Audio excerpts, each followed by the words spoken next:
Let's see. Here we go.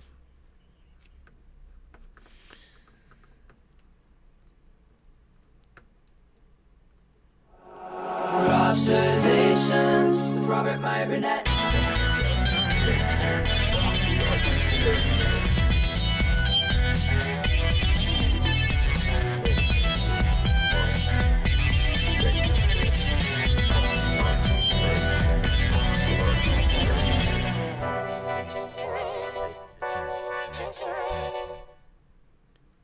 Well, greetings, imagination connoisseurs. Once again, it is I, your Duke of Dope Discourse, your master of fun and wonder, and your viceroy of verisimilitude, with episode 12 of Fully Articulated, a show that was only going to run once. This is the 12th episode of this show. I think the 25th episode of this entire series, put on by versus Babyface, who, by the way, I happen to have right here. Az, how are you? I'm very subtly trying to clear my desk without anyone noticing. But that went wrong, didn't it? Well, you're my favorite Already. Yorkshire man. You're in Yorkshire in the UK, and you know who else we have here? All the way from Melbourne, Australia. We are traversing the planet once again. Justin Kane from Justin's Collection, my favorite, the most preeminent YouTube channel or the preeminent Hot Toys channel on YouTube, and with all your 1/6 scale, 1/12 scale. If you want a toy review, you need to go to this man's channel. Justin Kane, ladies and gentlemen, and his background in his studio gets better and better every week. How are you, sir? It's 5 o'clock in the morning there, but you're up. Thank you for that wonderful intro. I think that's the best intro I've ever had to a live stream. Well, there you go. Yeah, it's 5 a.m., but yesterday when we tried to stream, we had some issues. YouTube had a worldwide outage. Thank you, YouTube. So I thought, I'll make the effort. It's worth it because we had some good figure chat and nobody got to see it or hear it. So we'll try again. Well, I just want to say I added a little graphic. Now you can see all three of us on the screen properly. So there you go. You've got all three of us, me, as versus Babyface, and Justin Kane himself. We are the three musketeers of toyeticness. So, it's been a big week, a lot of stuff going on. Justin, you were showing me some stuff last night that no one got to see. I'd love to see more of that. Diorama bases, figure news. It seems like for the lack of entertainment news other than mergers and acquisitions and things like that, but it just seems like the toy world is really, it just keeps putting a smile on my face every week. There's great new stuff to look at and talk about. How are you guys feeling in terms of the world of toys that we live in? I've got an interesting week this week because I have some complaints to make. I would like to speak to the manager. Well, okay. In actual fact, I've got a couple of stories to tell, to regale you with, of woes, of 1 in 6 woes this week. You've had an ongoing woe. It's still an ongoing woe. My Justice Mobile is still lost in the mail. Pretty big thing to lose. So we need a round of applause for the shipping company because it's the size of a person almost. So well done. Very, very well done there. So they said they would respond to me by Friday evening by 6. Kel surprise, they didn't. Of course. They responded on Monday. Do. Yeah. They responded. Whenever they say we'll call you back, they never call you back. So they emailed me Monday, and I was like, okay, so how are we going to push forward? And the email, all the email was, can you just repeat the information we discussed? Perfect. The Wednesday before, yes. When we were acquiring the information about the item. And so I just literally was filling in details that I'd already done. The Justice Mobile still lost in the post. But that's an ongoing.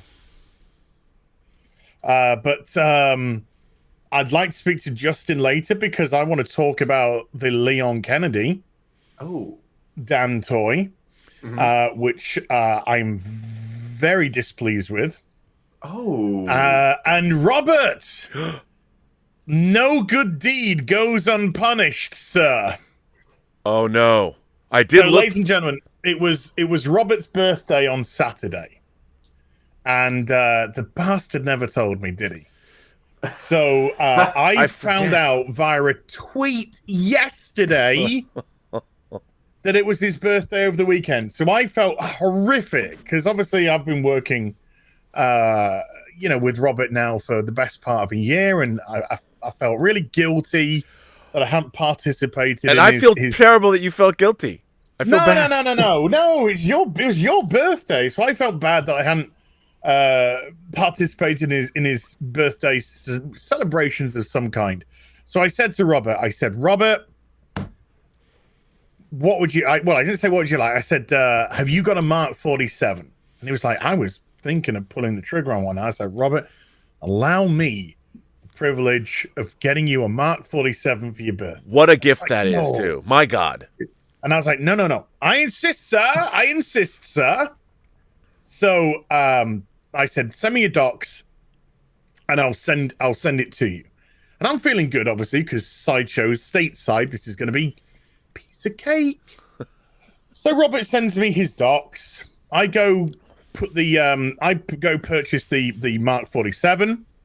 Obviously, I have to change the address because it's not coming to me. So I changed the address details. Everything's going well. Gets the zip code. And then it's like, well, there's actually 2 zip codes for this area, but Robert's given me the correct one that I need. So I put the correct one that I need, put it in, jingo bingo. Then it comes up with, now that you've changed the address, you must when you go back into the basket, change the address again, because it still would be on your default address. Uh-huh. No problem. Went back into the basket, went to addresses, clicked on Robert, went and purchased the item. I was thinking, it's shipping today. What if it gets there tomorrow for the show? That would be so Sideshow's cool. good like that. I know. Because if I buy something, then I get it within a couple of days, and I'm in the UK, for goodness sake. So so I just go on my merry business. Confirmation email comes through, whatever, and then I get a text on my phone. Okay, shipping details for the item. Yeah. Import fees.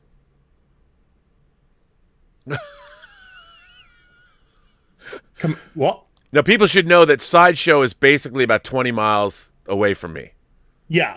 So why is there import fees for an American company in America? So I go to the order, and I don't know how, and I don't know why, but now it's shipping to fucking me.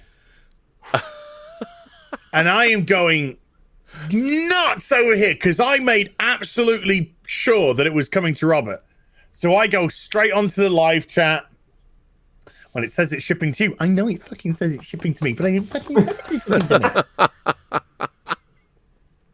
I said it's shipping to fucking Robert.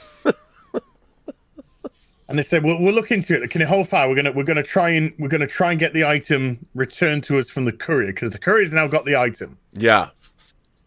Okay, I'll wait. Come back. We can't stop the courier. Fuck, Right, it's like, right, okay. Well, if I don't pay the import fees, then I'll have to return it to you.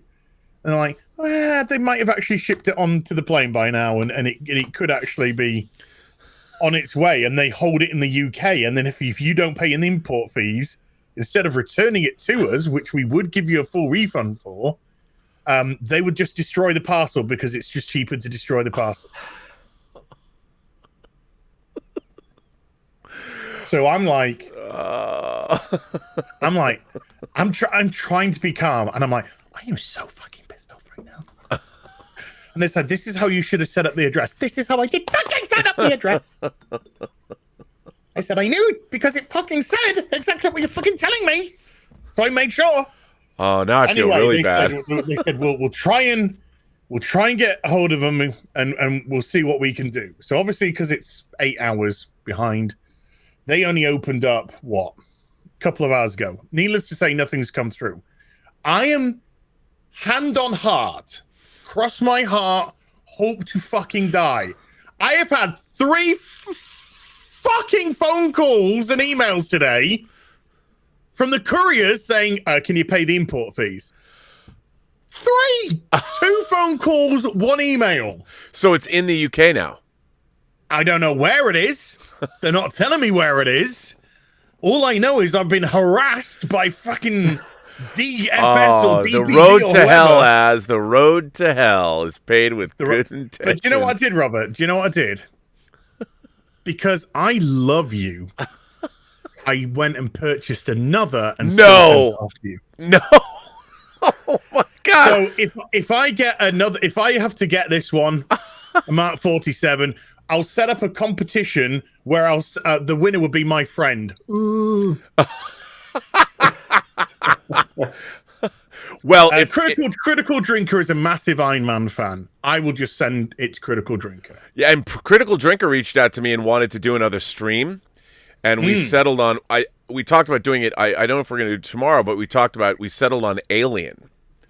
And oh god, that's going to be great. Yeah, and I don't know if you guys watch the Critical Drinker. I love the Critical Drinker's reviews. Never miss his Justin, I don't know if you know the Critical Drinker. He's just a completely inebriated Scotsman, but somehow through his alcohol-induced haze, he is able to deliver some very cogent, very learned dissertations on breaking down what makes great film. You know, in terms of story and really the powerhouse movies that we love, science fiction, fantasy, horror, action. He knows what's good and what is bad, and I never miss one of his streams. And I've streamed with him once. He reached out to me to do another one. We were talking about what movies we should talk about, and we agreed on Alien. I cannot wait to talk about Alien with him because I think it's a perfect movie. But as I can't thank you enough. What a we have to do something special. You know, Critical Drinker. If he doesn't have it, I know he doesn't have it because he's reached out to me in the past about purchasing something Iron Man related. Oh, because I would love to watch. I guess he wouldn't do it live, but I would love to listen to a Critical Drinker dissertation on a hot toy. Bringing his, I know, right? So if you send it to him, you say we've got to have him make a video on it. I just want a video on it. Yeah, but I want to hear, the Critical Drinker bring his storytelling acumen to what it's like to take out a hot toy. Because if he doesn't have a die-cast Iron Man hot toy, I mean, he's going to freak out. They're still I think they're the greatest toys ever made. The engineering, I don't know how they do it, but can you imagine the dulcet tones of the Critical Drinker waxing rhapsodic about a die-cast hot toy? I'm already wet. It would be fantastic. Well, Justin, have you had anything befall you this week? Anything that was not good? No. Actually, because you always have a perpetual. My heating died, so that wasn't ideal. Yeah. Heating in Australia died. Does that actually mean anything? It was like 8 degrees here, so it was pretty cold. Oh, that's cool. Yeah, because you're in the winter. It's 8 degrees here now, and I'm in a t-shirt because that's warm for us. Well, it was cold for us. So anyway, it was annoying for a day. Other than that, actually, yes, the Mortal Kombat it's 9 degrees.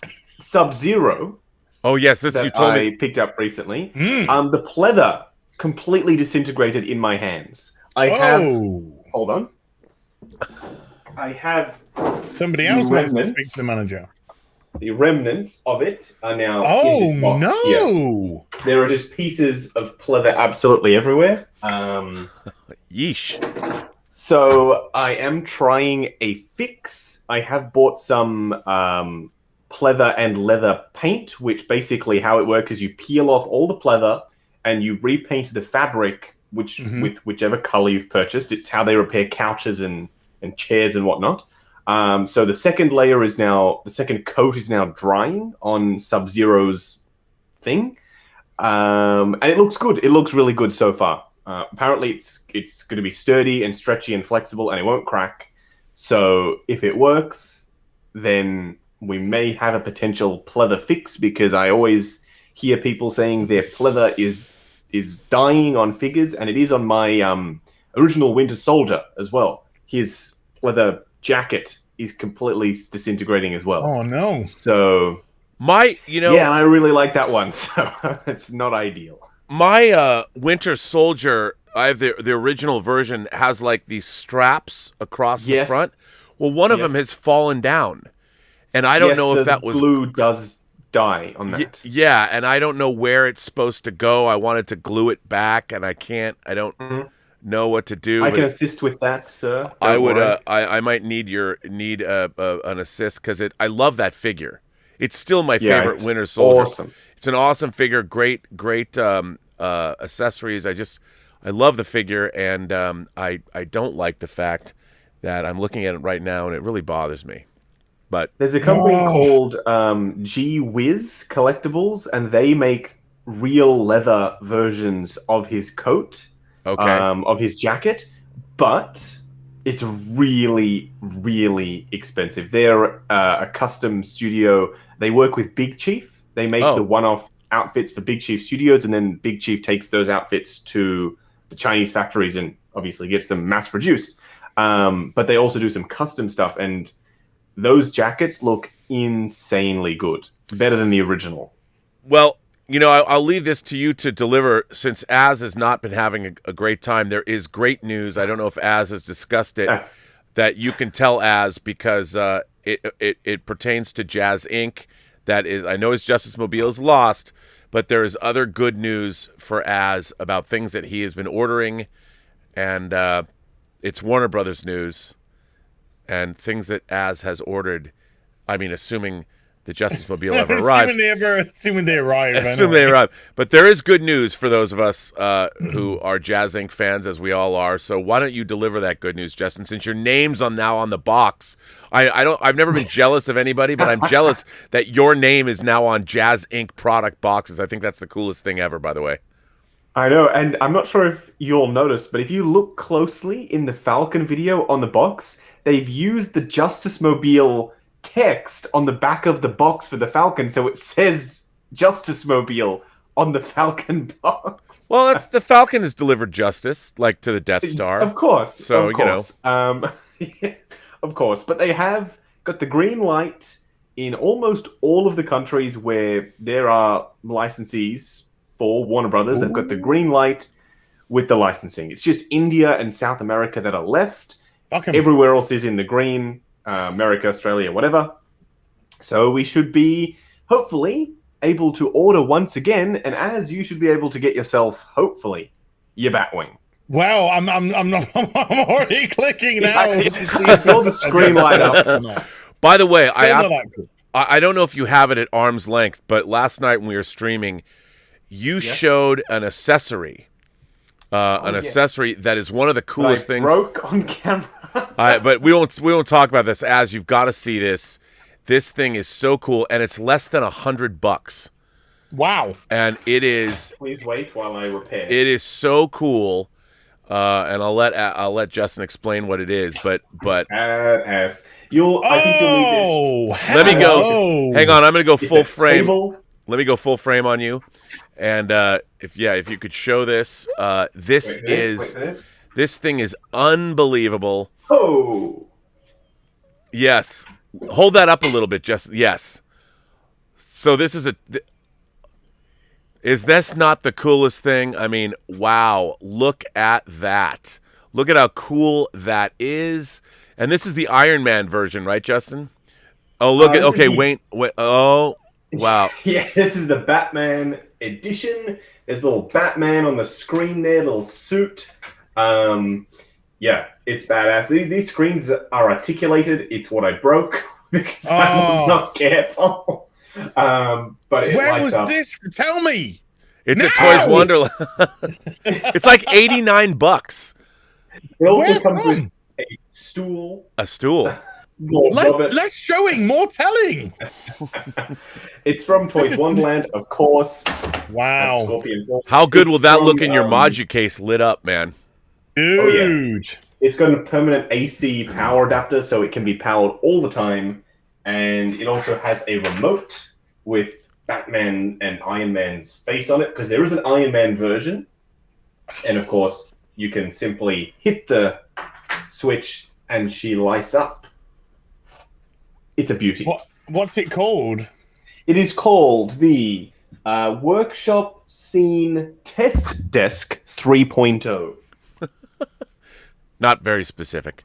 Yeah, I'll just put workshop in. Aptly named. How cool is that thing, though? It's incredible. Awesome. It's incredible. You need right? it for your Oh, it's your... 52 pounds. Yeah. For that. And I have still yet to be charged because my 2 bases arrived, Justin. My Backstreet bass, ladies. And my gargoyle. And again, this one, by the way. No import fees. Oh wait, you got. Let me go full frame on this. Oh, a Hydra! I can put Captain on that. You got to see that. Yeah. Look at this. Check that out. In the Hydra logo, there's a slot for Captain America's shield, so you can have the shield in the yes. It's badass. I love this. I know. Yeah. Aren't they cool? I mean, how cool is that? I had in the video. I had Red Skull on this. I had Cap on this. You could put Winter Soldier on it. You could put both. Right, this one here is the full one that you've got is £62, so it's a tenner more. Pretty good. And it's been bought.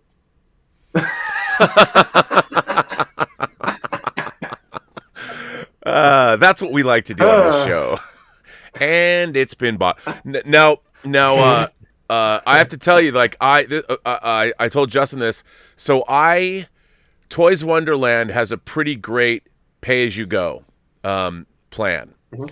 And what I did not know is I wasn't paying much attention to it. And I realized that 2 of my figures that I had ordered through there, one of them was for Elizabeth because she desperately wants a Star-Lord figure because she loves Star-Lord. So I got her, what is it, the Endgame? Is it the Endgame Star-Lord figure? So I ordered her that, and I ordered the Endgame Rocket. And they're paid off. So I'm waiting to I guess they send you a shipping notice, but I haven't got that yet. So, but I'm excited. The Ecto 1 is not paid off. But hey, it might be in a year. But still, because everyone needs a 1/6 scale Ecto 1. That thing is so big. I saw it. There's this store that we have in Melbourne called the Collector Gallery. And it's basically every collector's dream display. It's a full warehouse with glass cabinets, and there's like nameplates above for every single company. There's PCS, Prime One, Sideshow, Hot Toys, like this huge warehouse. Everything's really nicely displayed. They have the Ecto one there. That thing is so big.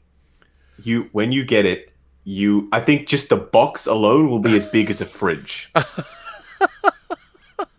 Well, yeah. Well, it's that's funny. A Justice Mobile for you. Yeah, I know, right? It's even bigger than that. Well, because I'm a big fan of Blitzway's stuff. God, I thought you were going to say Blitzkrieg for a second there. Well, no, and I have the Blitzway Ghostbusters figures. I got that 4-pack with the Slimer. They're awesome. Yep. And they were sculpted by one of the best sculptors in the business. Her name is K.A. Kim. She used to work for Hot Toys. Now she works for Prime One. I actually met her in person. She's very nice, but she does not speak English. Her sculpts are fantastic. Yeah, so they really those figures are top tier. Yeah, no, and the accessories are great and everything, but how can you not want... I mean, look, I'm going to be able to get a tumbler again, and the next thing I want is the DeLorean. And then my 6th scale vehicle desires will be sated. Yep. The only thing I want a DB5, and then I'm happy. Well, yes, that the DB5 indeed, which we've heard rumors. I'm not going to say where or why or how. Yeah. Speaking of that, I would like to give a shout out.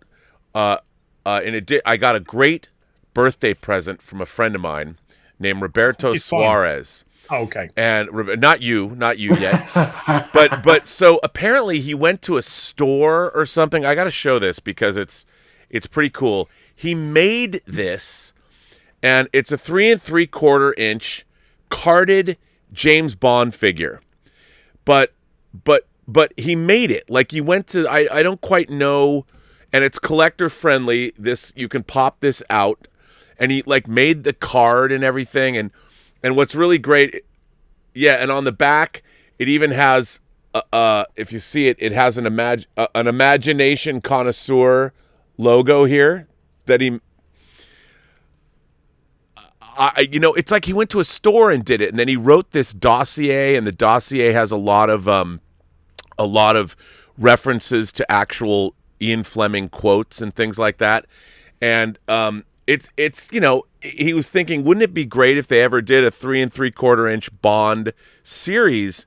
And I'm gonna get a one of those protector blister packs for it. But I was like, why haven't they done that? Why haven't they done a 3 3/4 inch Bond line, or like a black line, a black series, a 12th scale line of Bond? I think 6 inch is the new 3 3/4, and whoever's got the license for James Bond at that scale is just so incredibly lazy, because as far as I'm aware, there is no official merch. Right? No, there's only the stuff that Big Chief is doing there's now. But that's like old. That's like really old Bond. Like, there's no new like Pierce Brosnan, Daniel Craig era stuff, which I think would be probably more popular in terms of figures, because especially Pierce Brosnan's Bond was very toyetic, I think. Yes, and can you imagine getting 12th scale vehicles like Little Nelly, the flying thing from Honor? You Only Live Twice. And the Lotus, the Lotus Esprit with the turn it into a submarine. I love that. The DB5. I have the corgi of that. I've got the corgi toy. Yeah, it's great. Nice. I mean, I don't understand. I have in my car. If you go to the Easter eggs, you can change your vehicle on the screen to James Bond's Lotus, and nice. in the suspension settings menu, you can change it so that instead of suspension height, it says depth. And you have a picture of James Bond's Lotus submarine. Thank you, Elon Musk, for that little Easter egg. Completely useless, makes no difference to the driving experience whatsoever. Just his crazy mind at play. That is amazing. But I don't understand hilarious. Like why. I mean, getting a 12 or getting a 6 scale DB5 would be the ultimate thing, and we can put our Agent J, which I still need to pre-order. I will do it today. Our Agent J figure from 1/6 kit, that amazing looking Daniel Craig James Bond. Yeah, that's amazing. I have that on pre-order. I do need to pre-order that, which is great. I have an older Daniel Craig figure that I have that's okay. But I don't know. Probably black box, I would imagine. So yeah, I don't remember who made it, but I must have got it like close to 8 or 9 years ago. I remember I had one. I bought the black box Spectre figure with in his Day of the Dead suit with the skull print on it. Yeah, I always wondered, how is that? It was okay. So I was in Hong Kong, and it was like 8 p.m. at night, and I went to the store and I picked it up. And I went back to the hotel and I opened it up, and I was like, wow, this head sculpt is shit. So I remembered that store, because wherever I stay in Hong Kong, I stay at this place called the Royal Plaza, and that is right where all the figure stores are, because of course, why would I not? Yeah. So of course. So I went downstairs back to the figure stores, and I picked up a much better head sculpt, but this was like at 9 p.m. at night. Where else in the world can you walk down out of your hotel and go straight to a 6 scale head sculpt store with head sculpts up the walls and on the doors and everywhere, and they've got outfits and bodies, and this is one store of like 10 in this arcade. So like, you're in 1/6 scale heaven over there in Hong Kong. I wish I could go back, but obviously right now we cannot. But when I do, I will be hopefully filming all of that stuff, because it's a sight to behold. Oh, dude, really? I'm going to give you a shopping list that's so long. You're gonna... Oh, better yet, why don't we all three meet in Hong Kong? Hong Kong? Absolutely. We all go to Hong Kong together, and what would the other episode be? Hong Kong Fooey? Is that Hong Kong Fools? I'm sure yes, that's more like it. I'm sure we'll get up to all kinds of trouble. Last time I was there, I got a suite, and it was excellent. And I had my resident photographer Ryan Kirkwood, who takes all of the secret base photos. He does a great job, by the way. Oh, those pictures are getting better and better. And that Echo was up on the tallest cabinet, which wouldn't have been an issue, but Ryan's a little guy. So he was like, I need to go get a stool for this. What's a little guy to you?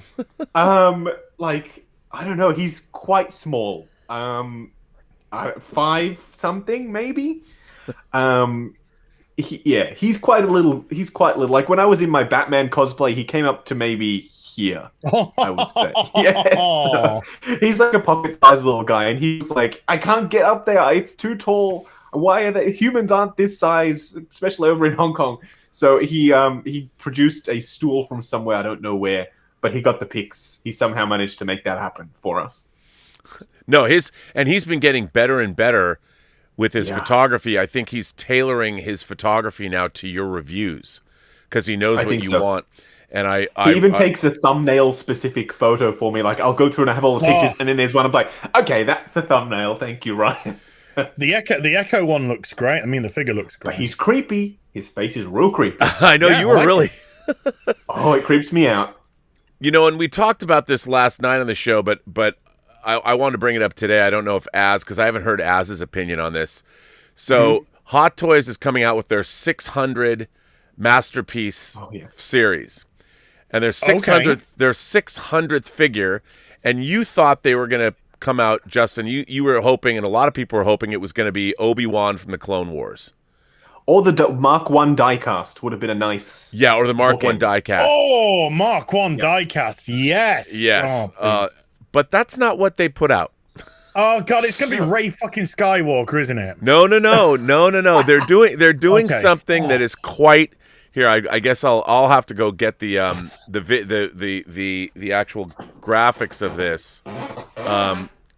But this is quite.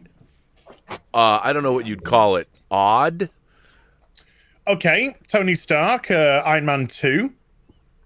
Yes. Yeah, Iron Man 2. Racing outfit. Where he's, yeah. So I need to... So what they're putting out is... Well, why don't you explain what it is, Justin? It's basically our boy here, Tony, in his racing suit. But they couldn't just do this, because I have one in my hand. Why would I bother going ahead and buying a Hot Toys one? It'd be the same thing. So they did the racing suit, and they did an all-new head sculpt. But they also did some armor pieces for the Mark V, and I don't know if you might have seen it on. I don't know if you would have. Silver and you don't red have Facebook. One. Correct. They did this snapshot moment of it where he's suiting up, so you can have your racing suit, Tony, but then you can apply all these armor pieces over the top to have the suit up scene, which have his arms out or his arms in, about to pull it open, and there's wires and there's bits and pieces that look like they can move around.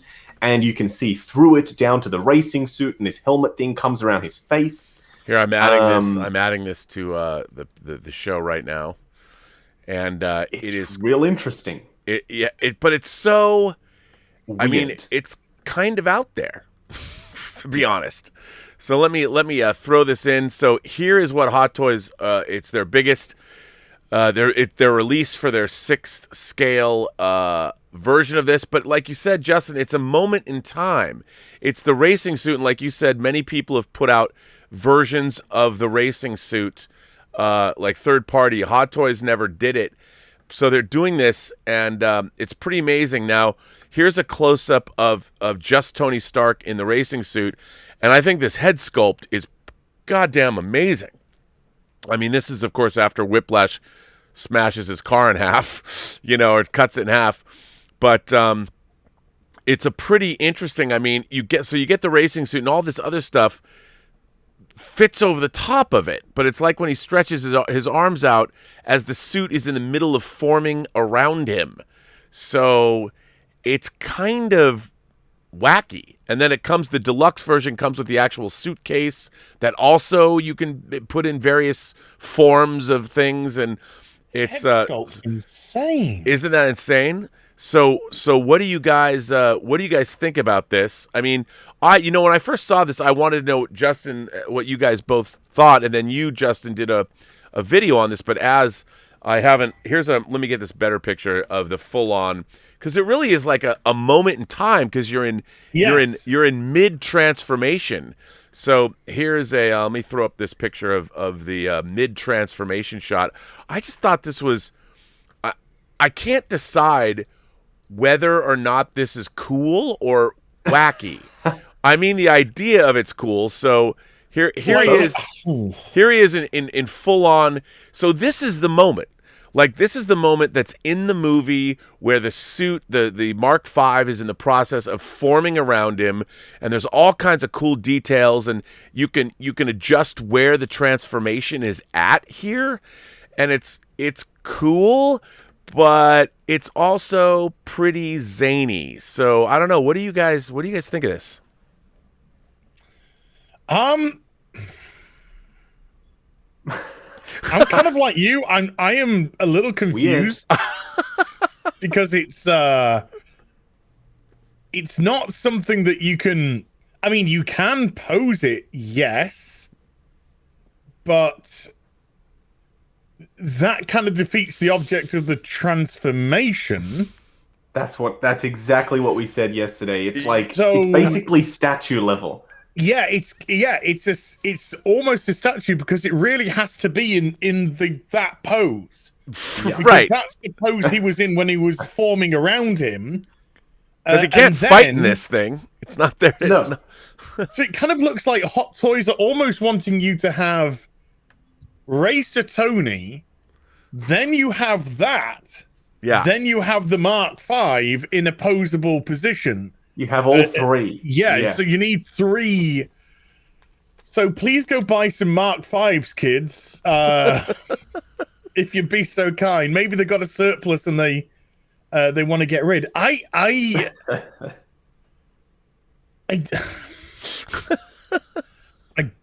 just don't think I'll be picking it up. Yeah, I can't decide. I mean, Justin, you're going to wind up with one. Yes. And I do want to try that head on the Mark V as well, because I think that'll look just insanely good. Yeah. Does the diecast that's a lot of money to spend for a head? It is.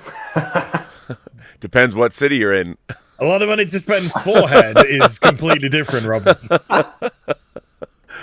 But this, I just, I have to say, to be honest, it's wacky. I think it's.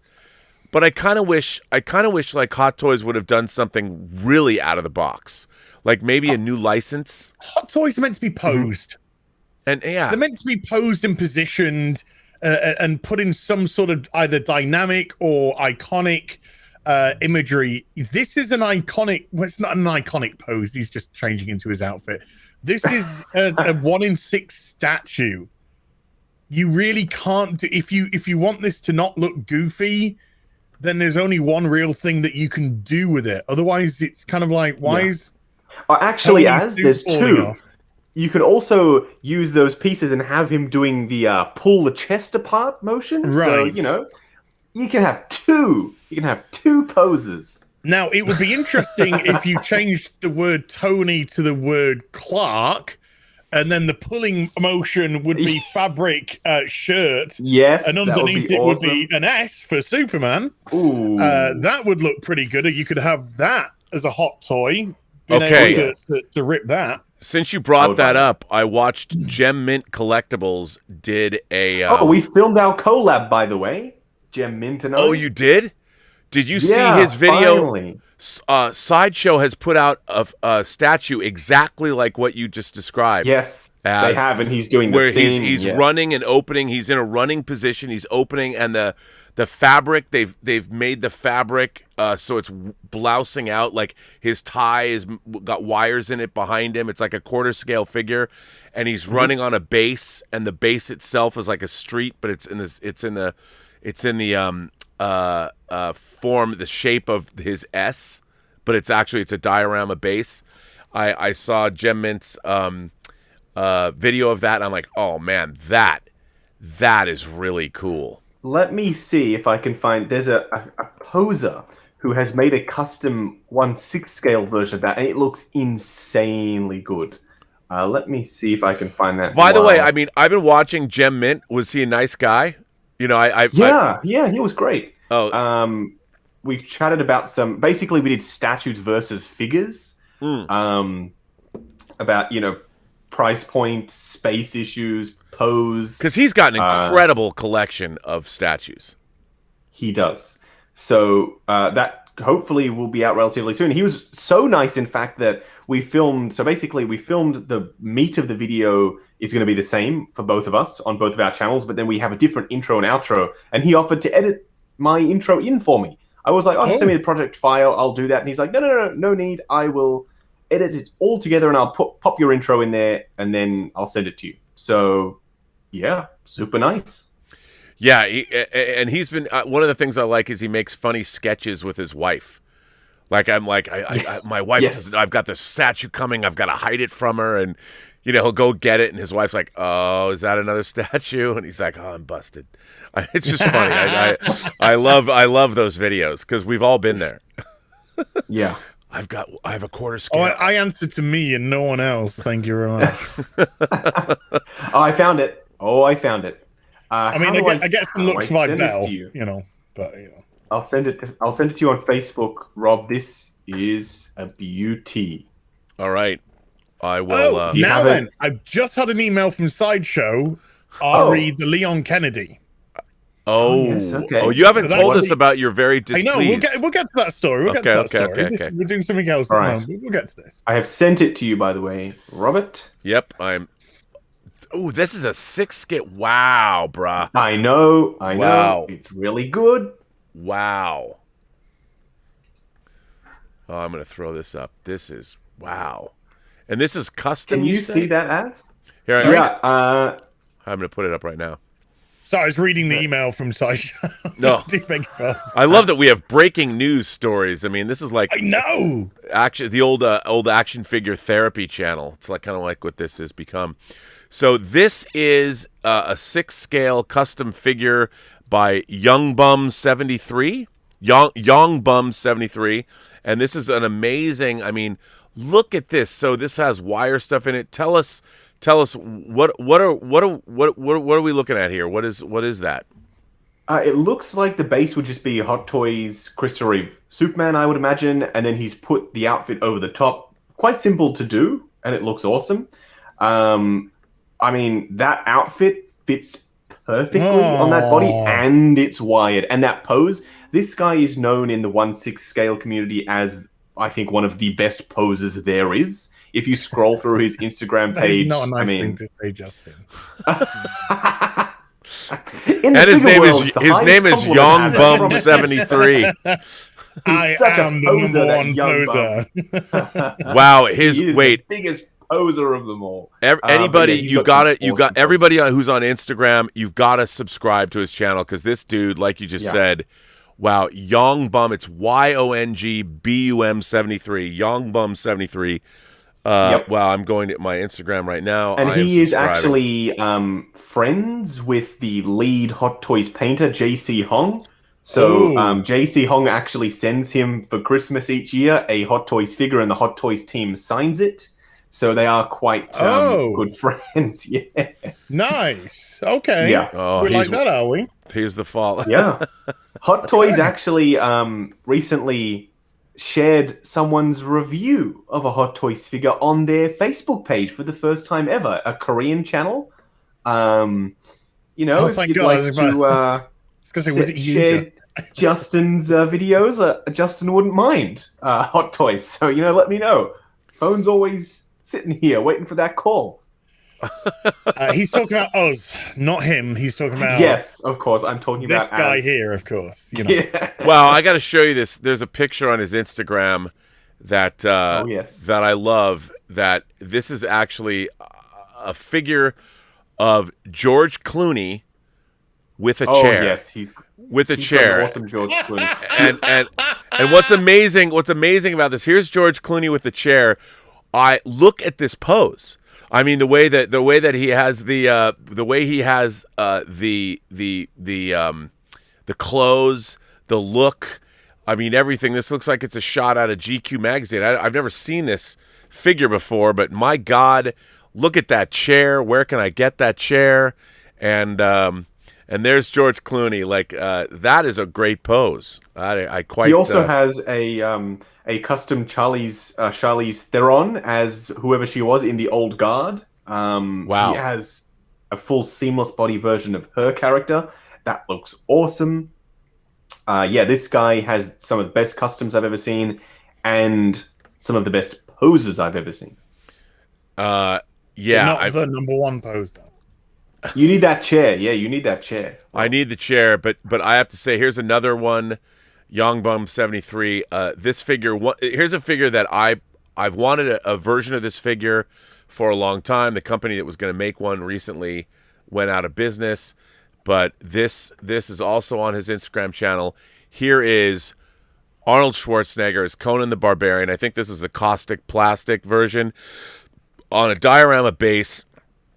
I mean, this figure is pretty damn amazing. Wow.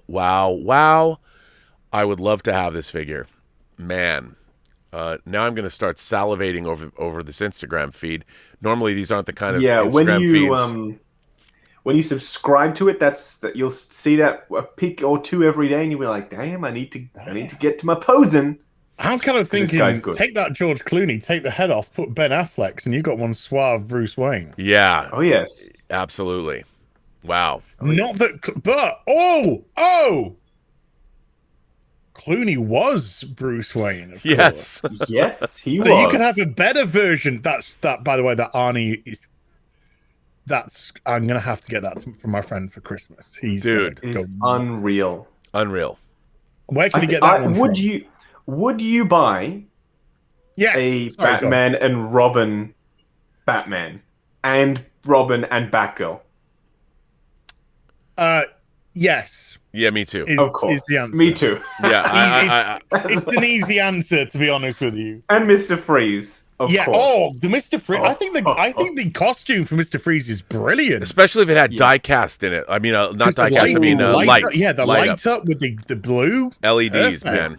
Very toyetic. Yeah, very toyetic. Poison Ivy, I would probably get as well.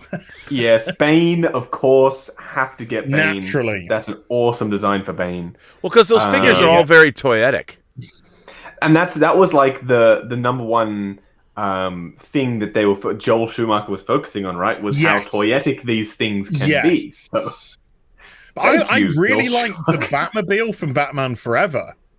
Yeah, me too. I really like that Batmobile. We were talking about that yesterday too. I can't wait to see that. Jazz Inc.'s going to make that, and if they if they put the LEDs inside so it all lights up. Oh no, they are. They're making it. I can't wait.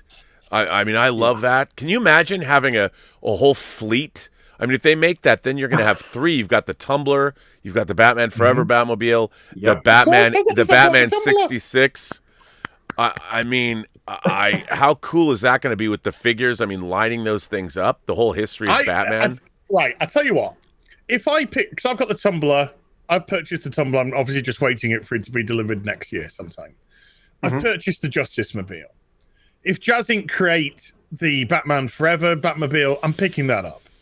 If there's a possibility that I can pick up the 66 Batmobile, I'm likely going to have a crack at trying to pick that up as well. So if I have this fleet of Batmobiles, I am gonna have to create a bespoke Batcave. I'm gonna get a dinosaur. I'm gonna get a penny. Nice. I'm gonna do the proper job. Have the Bat computer as the focus because I'll have the Bat computer. Have the dinosaur offset. We've got the thanks to Robert for pushing it to me. We have the Alfred coming as well.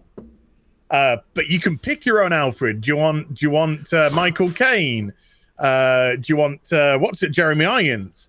Or do you want again create a bespoke Alfred? Like a Michael Gough from Tim Burton's Batman movies. Yes, Michael Gough. Yeah. Gough. Michael Gough. Yeah. Sorry, we pronounce things different. You know, you're yes. You're a Vincent Van Gogh, and we're a Vincent Van Gogh kind of a. I have to tell you, Michael Gough was in a movie that I loved as a little kid called They Came from Beyond Space. and he played a character black and named white. No, it's color. It was like late Oh. 60s. It's not good. The movie's not good. And I didn't know it wasn't good until I got older and tried to watch it again. But I loved it as a kid. I'd watch any. I didn't He probably have. had McGregor syndrome at the time. It was. Yeah, and it was. I tell you. But he was called the Moon Master and had a really goofy costume. I would love to get a younger Michael Goff, or even if it's an older Michael Goff, but have the Moon Master. I wonder if I can find a picture of that. Michael Goff's the Moon Master, but that would be and get all the Alfreds standing next to the Batmobiles. Well, no, I want if I was to do a bespoke Batmobile, I want one Batman, and I want one Alfred, and these Batmobiles are just going to be moments in time for this Batman. So it's all the same Batman. Yeah, that's It's like all the yeah. It's the same Batman. They did that in that 75th anniversary animated special, I think, for Batman for his birthday. They had that animated little clip, and they had the Batcave, and they had all those Batmobiles lined up, I think, and they had all his different suits in the Hall of Armor type thing. All the bat suits, you could do that too. Well, even in the that's a good one actually. But there has been even in the continuity of the comics.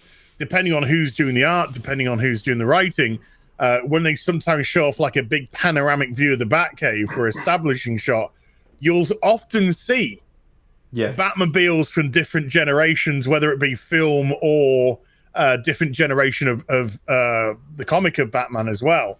So, there's an artistic license there when it comes to the Batmobile. What I would love to see, though, is whether or not they do I would love them to do a converted old Cord into the Batmobile, because that's what it used to be. The OG. Yeah. So if you got that with that beautiful like bat symbol at the front. Yeah. And then, geez, that would be something special. By the way, I just want to point out, here is Michael Goff in the center in his pink cloak as the Moon Master They Came from Beyond Space. And, I would love to get this custom figure. Nobody would know what it is, but I would put it on my shelf.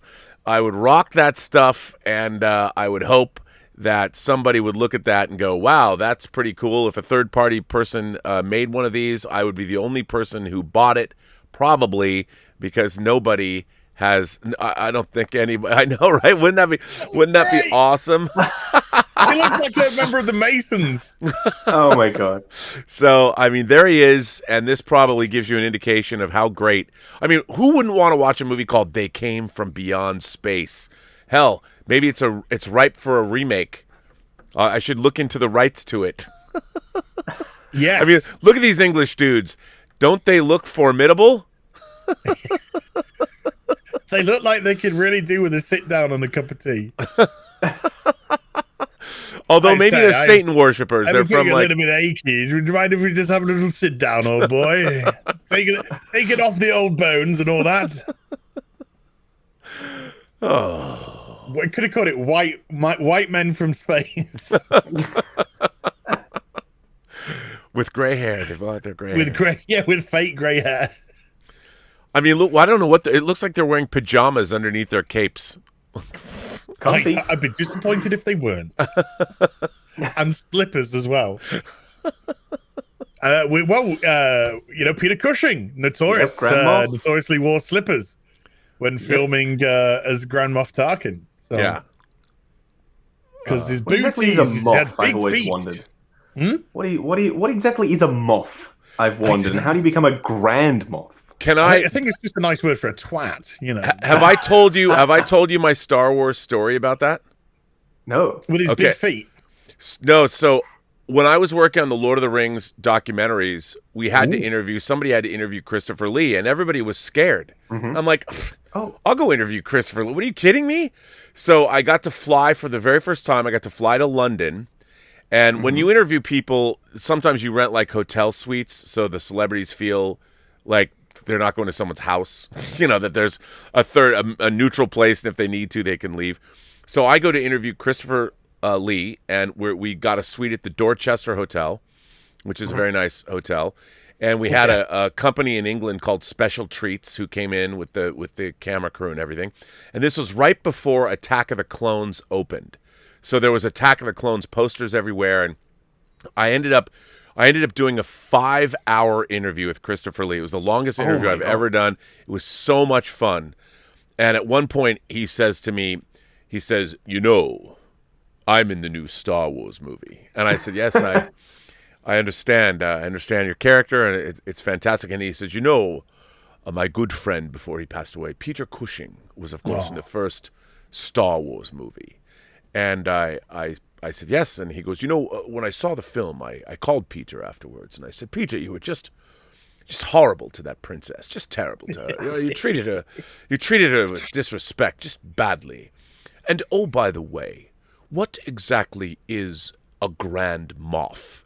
Anyway, and he's like, I've never heard of such a thing, and I was cracking up, and he was playful, but he was he was in British intelligence. I mean, he killed dudes in World War II. He killed dudes in World War II. He killed dudes in World War in probably nasty ways as well. Yeah, and I said to him, well, if Peter Cushing was alive today, and he could see Attack of the Clones, and he were able to call you up afterwards, what do you think he would say to you about that? And Christopher Lee thinks about it. He goes, well, I suppose he'd want to know what a Dooku was now, wouldn't he? And it was funny. I sent that footage to Lucasfilm to you. It never, I don't know whatever happened to it, but I just thought that was such a, I mean, I think he was, I don't know, was he 80? Maybe 79 or something when I went and interviewed him. Peter Cushing was... well, he had already passed. Sorry. Christopher Lee, back before Attack of the Clones, he would have been... Oh, he would have been early 80s. Yeah. He would have been early 80s, yeah. He was sharp as a tack. He was so funny and so warm. And it was a great interview. And what was really interesting, when I interview people, I always try and open up my interviews as a tactic by talking about something that would be known to them, but shows I'm not just some schlep rock guy who just read a Wikipedia. That there was something that, and I had said to him that the film director, Billy Wilder, had just passed away, and he played Mycroft Holmes in Billy Wilder's 1970 movie, The Private Life of Sherlock Holmes. And he had just passed away, and I said to him, I said, listen, before we start, I just want to say that obviously Billy Wilder passed away, and I'm very sorry to hear about that. I know you starred in one of his last films, and I wondered, did you talk to Mr. Wilder? And he was really taken aback by this, and he said, I talk to Billy Wilder every week, and I miss him terribly. Oh. And once I said that to him, then he leaned back. That's why it was a 5-hour interview, because we just talked about everything under the sun. I was able to ask him about what it was like to be in space in 1999 and be in 1941. And he didn't like to talk about, I knew he didn't like to talk about playing Dracula in the Hammer films, because that's what everybody talks about. So I did. I talked to him about everything, but the interview went so well. I had brought a French Horror of Dracula poster with me that I had bought at the Cannes Film Festival from a dealer who was selling his movie posters, a street corner vendor. He had an incredible... I missed the plane. Mark Altman and I missed the plane in Cannes. We didn't go to Nice in order to look at this guy's movie poster collection because it was amazing. We were there for hours. So I was able to tell him that night. The interview went so well, I'm like, might you sign this for me? And he says, well, I suppose you just want me to write my name. I said, oh, no. I want you to write to Robert and whatever you want to say. And so people knew that I'm not going to sell this shit on eBay, and to this day, it is hanging up in my bedroom, my framed Christopher Lee. So that's my long, protracted Christopher Lee story. So there you go. It's goody. Did you hear about the story about Christopher Lee when he was Peter Jackson was telling him, you're going to get in Lord of the Rings, you're going to get stabbed from behind. And Christopher Lee was like, no, Di. This is what getting stabbed from behind sounds like, because it's more of a release. It's a release because he was like, ah, and he's like, no, it's more of a oh, because it's and then because obviously they know his background, and then Peter Jackson's just like, I just went, okay, and just backed away. Just backed away from it all. Should we discuss Leon? Yes. What now? Tell us another another tale. Another tale. Well, this is the tale of what? But first of all, somebody said, do you have your 1 in 6 to hand? I do. Oh, hang on. Let's go. I gotta go. 1 in 6. Let me go full frame on this. Keep holding that up. Now, explain who made that and where it came from. This is Andy Masterson, I believe. Andy creates custom heads, and then he adapts bodies, and he created a custom myself, custom Doomcock, custom Nerdrotic. I think he's done custom other things as well. He just asked me so casually once in a stream. He's like, when I finish doing this, would you like me to do one of you? And I just flipped it and was like, that'd be great. That's the last I ever thought of it. And then suddenly I get this package in the post, and I open it up, and it's me. It's me as a hot toy, and it's absolutely beautiful, and I love it. And it comes with its own hot dog outfit accessory. Hot dog man, identity unknown, as some people on my channel would understand that meme. Yeah, well, I mean, this is I think he did a cracking job. Look at that. You can't tell us apart. So he molds the heads, I believe, in clay. I think he does like a clay mold. He puts clay on and then uses the clay to create the seemingly pictures. And he's got like the hairline really well. He's got like my high hairline and then my crappy little bits of shite on the top, which I have, and all that kind of stuff. So it's like, this is absolutely beautiful. And the box, yes, the box that it came in, the HeelsvsBabyFace logo. So look at that. I showed the hot dog. You must have missed it. So yeah, the level of detail and attention. Oh, it's just magnificent awesome stuff. So thank you again. By the way, Darius Munchausen sends in a super chat sticker of a hot dog. So thank you, Darius. So, do you have your Leon to hand by any chance? I do not. I actually sold it because I know not of Resident Evil. Wow. Yeah. Okay. Damn. Yeah.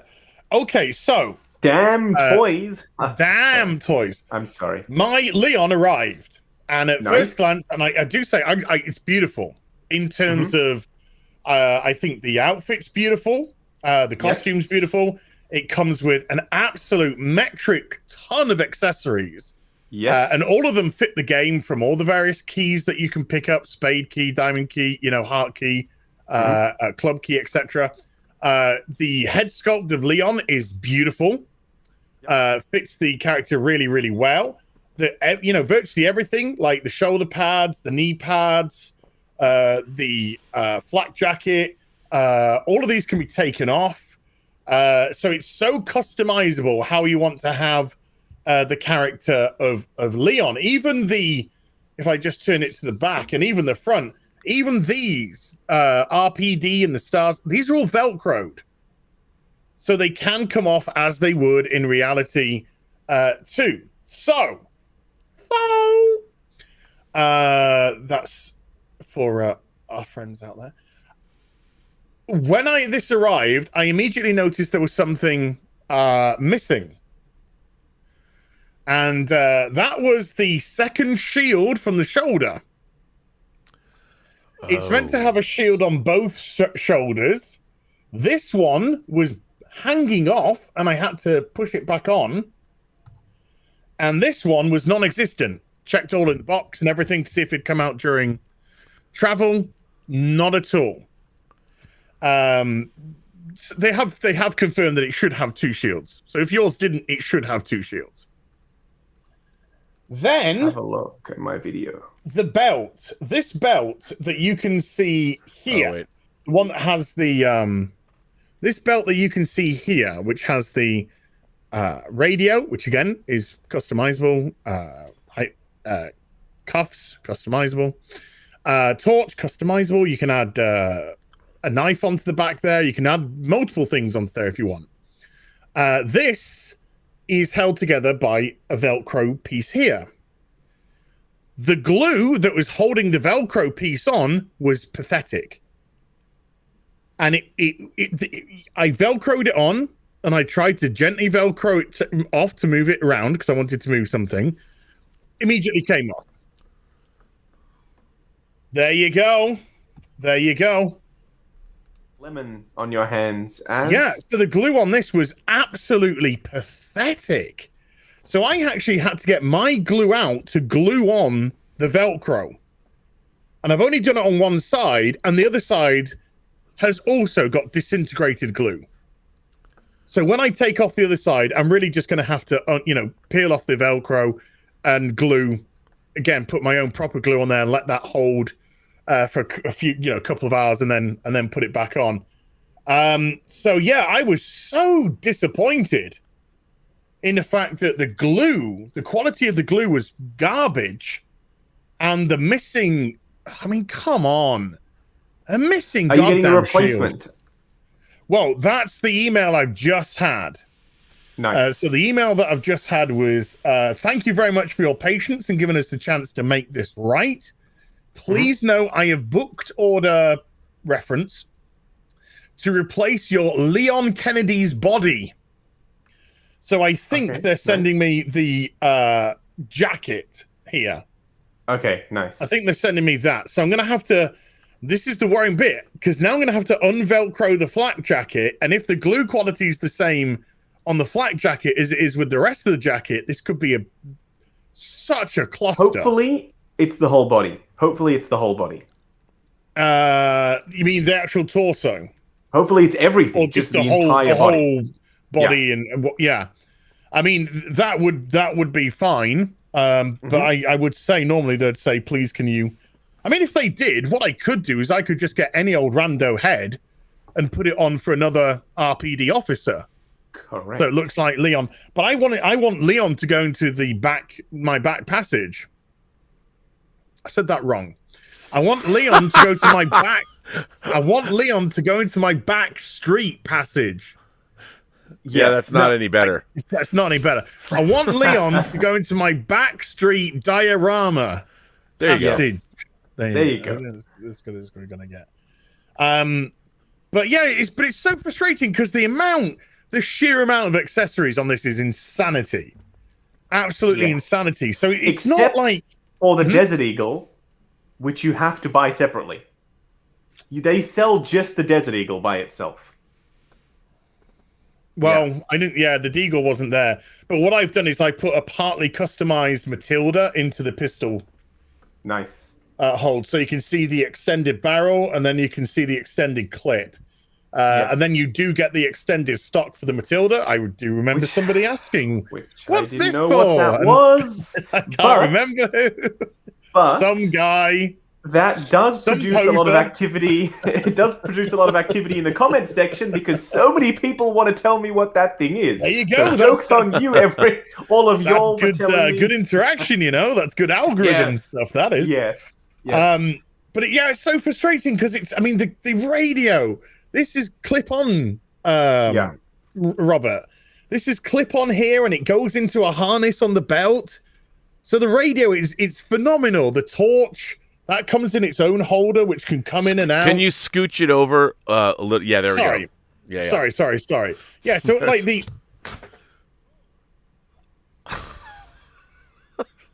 Oops. When's the new body coming? We're okay. Leon's okay. Leon's a toughie. So yeah, all the accessories that you see, they come out. They're fully customizable. They're fully usable. There we go. The radio on the shoulder pad, that's all clip on, so that can come off and be interacted with. It actually gives you 2 knives. You get the regular knife that you start the game with, and then you get the combat knife, which you find later on in the game. So that it gives you that as well. You get multiple different guns. It's it's a really nice figure that I was so disappointed with the quality of what I had received. But What are you doing over come there? on, guys, because I want They are more Resi figures. they are also known as VTS. They are also the same company as Virtual Toys VTS, who make some other unlicensed things, because Damn Toys is the licensed arm of VTS. But I don't know if that's a known thing. So anyway, I also have a annoying quality story. So recently I picked up the Sideshow Wonder Woman with the Fison body, the classic comic book Wonder Woman. But when I picked it up, it was at the collector gallery that I was talking about earlier. They put one of everything on display, and usually they have a fresh sealed one out the back. So I asked, hey, I want this Wonder Woman, but I want a fresh sealed one. I don't want the one that's on display. They said, we don't have any out the back. We only have this one, but we'll do you a 15% off. I said, okay, pretty reasonable. I'll take it. It looks fine to me. When the guy was packing it up, I wasn't watching him do it, but when he was packing it up, the lasso, the fixed plastic lasso, is already on the belt when you unbox the figure brand new. But he just ripped it off, and the leather strap got torn. So that was completely destroyed. And he didn't say anything. He put it in the box, and away I went. And then in the review, I made mention of the fact that it was broken. Anyway, I contacted Pop Culture, and I said, look, guys, I don't know what happened when it was being put back in the box, but the lasso strap is broken. What can we do? All I need is a replacement outfit or body or whatever. And I even contacted Sideshow. And Sideshow said, well, we can't do anything because you bought it from them, but if you give them this email address, they can email us and request a replacement body.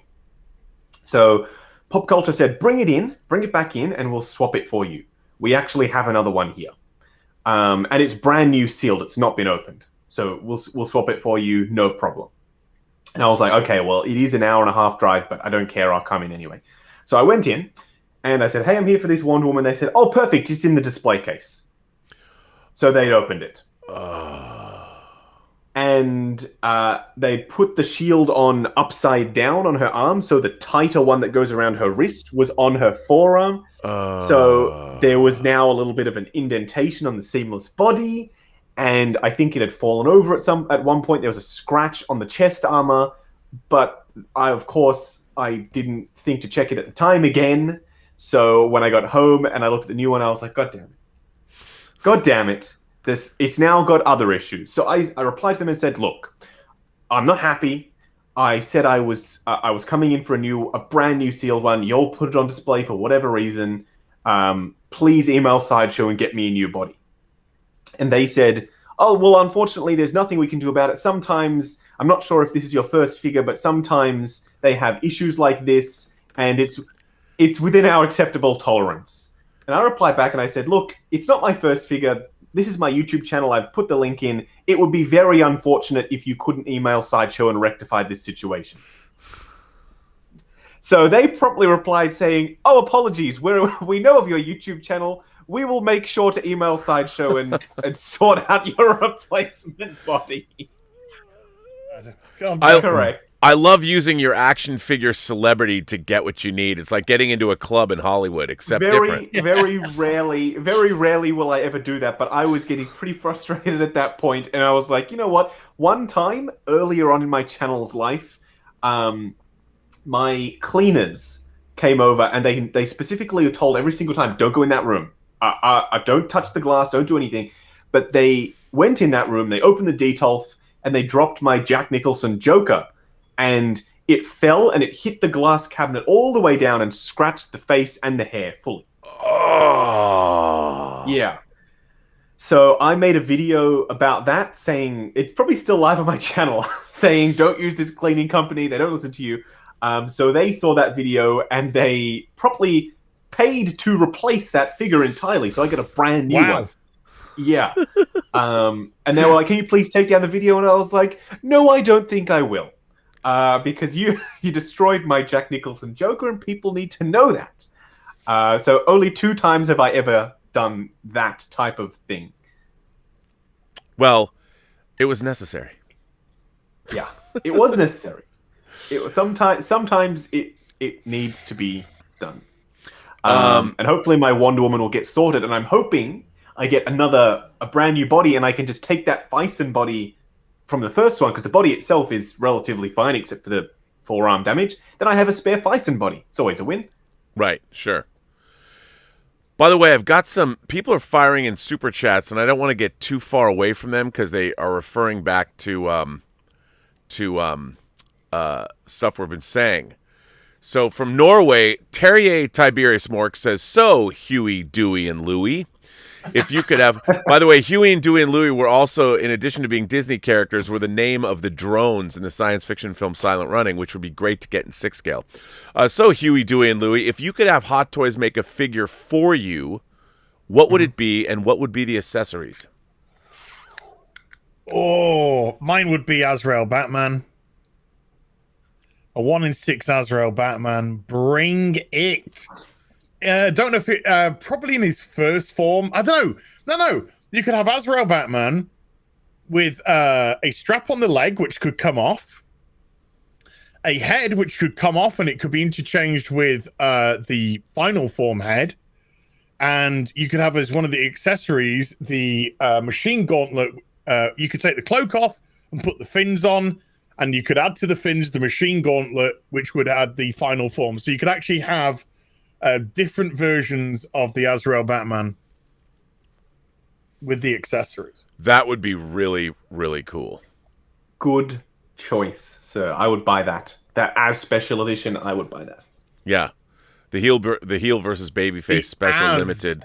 Rael. Yeah, Batman. the Azrael. Yeah, Correct. Now, what about you, Justin? I don't know. They've already made like so much movie stuff that I don't even know where to begin with. Probably the Turtles, the 90s Turtles in 6 scale. If they did it like NECA did it, but just 6 scale, I would be happy with that. You can see the joints from the back, but from the front, they look completely seamless. I would love to see the Turtles. But aside from that, we're getting Power Rangers from 3.0. Whoever thought we were going to get officially licensed 1/6 scale Power Rangers figures? Oh, what is that face? Did you not know? Have you not seen what is the first 1 in 6 toy in the top left on Toys Wonderland? No. Now we're all going to go there. Oh, no, we're all going there. Let's see. Oh, yes, I saw that last night. There are a bunch of 1/6 scale golden retriever. Yes. We're talking Nicolas Cage, Lord of War, people. Oh my God, I love Lord of War. I might have to get that. And a bunch of golden retriever Labradors as well. And look at those. Look at that beautiful artwork on the top there. Isn't that just so stunning? It's Star Wars. I didn't pay any attention to. I wonder who did that. Spider-Man? I wonder who made those. Spider-Man's great, by the way. I have to say that Star Ace Kali figure is pretty cool. I still need a 1 in 6 version of that. I've got a 1 in 4. Speaking of Star Ace, they announced a Batman Ninja Catwoman in 1/6 scale to go along with their Batman Ninja, Batman and the Joker. So and the Catwoman looks really good. It looks like a seamless body. Anyway, back to Nicolas Cage. This looks fantastic. Dude. Nicolas Cage. It looks awesome. No. Now, have you seen this 1-to-1 scale replica of the Millennium Falcon that's up there on that first page? It's studio filming model 1-to-1 scale. Yes, that's what I meant to say. It's a original, but I have to tell you, there's company like D'Agostino, which is a model company. You can buy the various kits. For $1,200, it's pretty reasonable. I need one of these golden retrievers, I think. Yeah, I do too. I do. I don't know what for, but it needs to happen for something. They also have the Bad Batch Hunter 1-to-1 scale helmet, and that looks badass. That really looks badass. Yep. I need that. I'm getting a couple of these helmets from this maker. They're sending me a Commander Cody, a Captain Rex, a Mandalorian, and another one. I don't know what the last one is. But they're sending me 4 helmets to review. So hopefully they send this Bad Batch Hunter because he's my favorite Batch member. I'm really not liking that show, by the way. I haven't watched it. I've got no interest in it. I'm not feeling it. I I don't know. The first episode was okay, and now it seems like, you know how in Mandalorian there's a couple of filler episodes every now and then. It seems like this whole show is mostly filler, which is fine. But I was expecting like a nice 6-episode, well-crafted story of what happens after Order 66, and these clones are out there, and they're going through what can only be, described as absolutely craziness. Their brothers are turning against them and the Jedi. But no, it's kind of got this goofy, wacky vibe about it. I don't know. Sorry to go off on a tangent. I'm just a little bit disappointed is all. By the way, no, Star Wars and disappointment goes hand in hand nowadays. Don't worry absolutely, absolutely. The Toys Wonderland in their pre-owned section does have a DeLorean available for $2,420 US. Oh, so pricey. So hey, cha-ching, you put that down and pay it off over time. I do see that they've got a Wasp available at a pretty good price. Yes. And their stuff armor. is honestly, some of their stuff is getting pretty reasonable. I had another interesting chat with the senior VP of marketing at Sideshow. Okay. I need to be careful so I don't get sued, because they do like to sue people for talking about their company. So I'll be very careful. But basically, we had a chat earlier on where I said, look, I'm picking up a bunch of Sideshow stuff. I'm pre-ordering your new stuff. It would be awesome if we could work together and potentially you send it a little bit early. I've already pre-ordered. I've already paid for it. So if you could send it just a little bit early, and then that way it'll work better for you and also for the channel. It's a win-win. And he said, look, Justin, we don't want to work with you. We cannot work with you because you work with Toys Wonderland, who are a grey market seller, and we've spent a lot of money trying to shut down sites like this.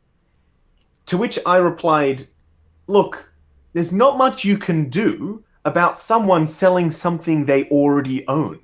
If I buy something, if I buy this Scorpion, and it's available in my country, but it's not out yet in Japan, but I buy it and I put it on eBay and I sell it to someone in Japan, that's legal.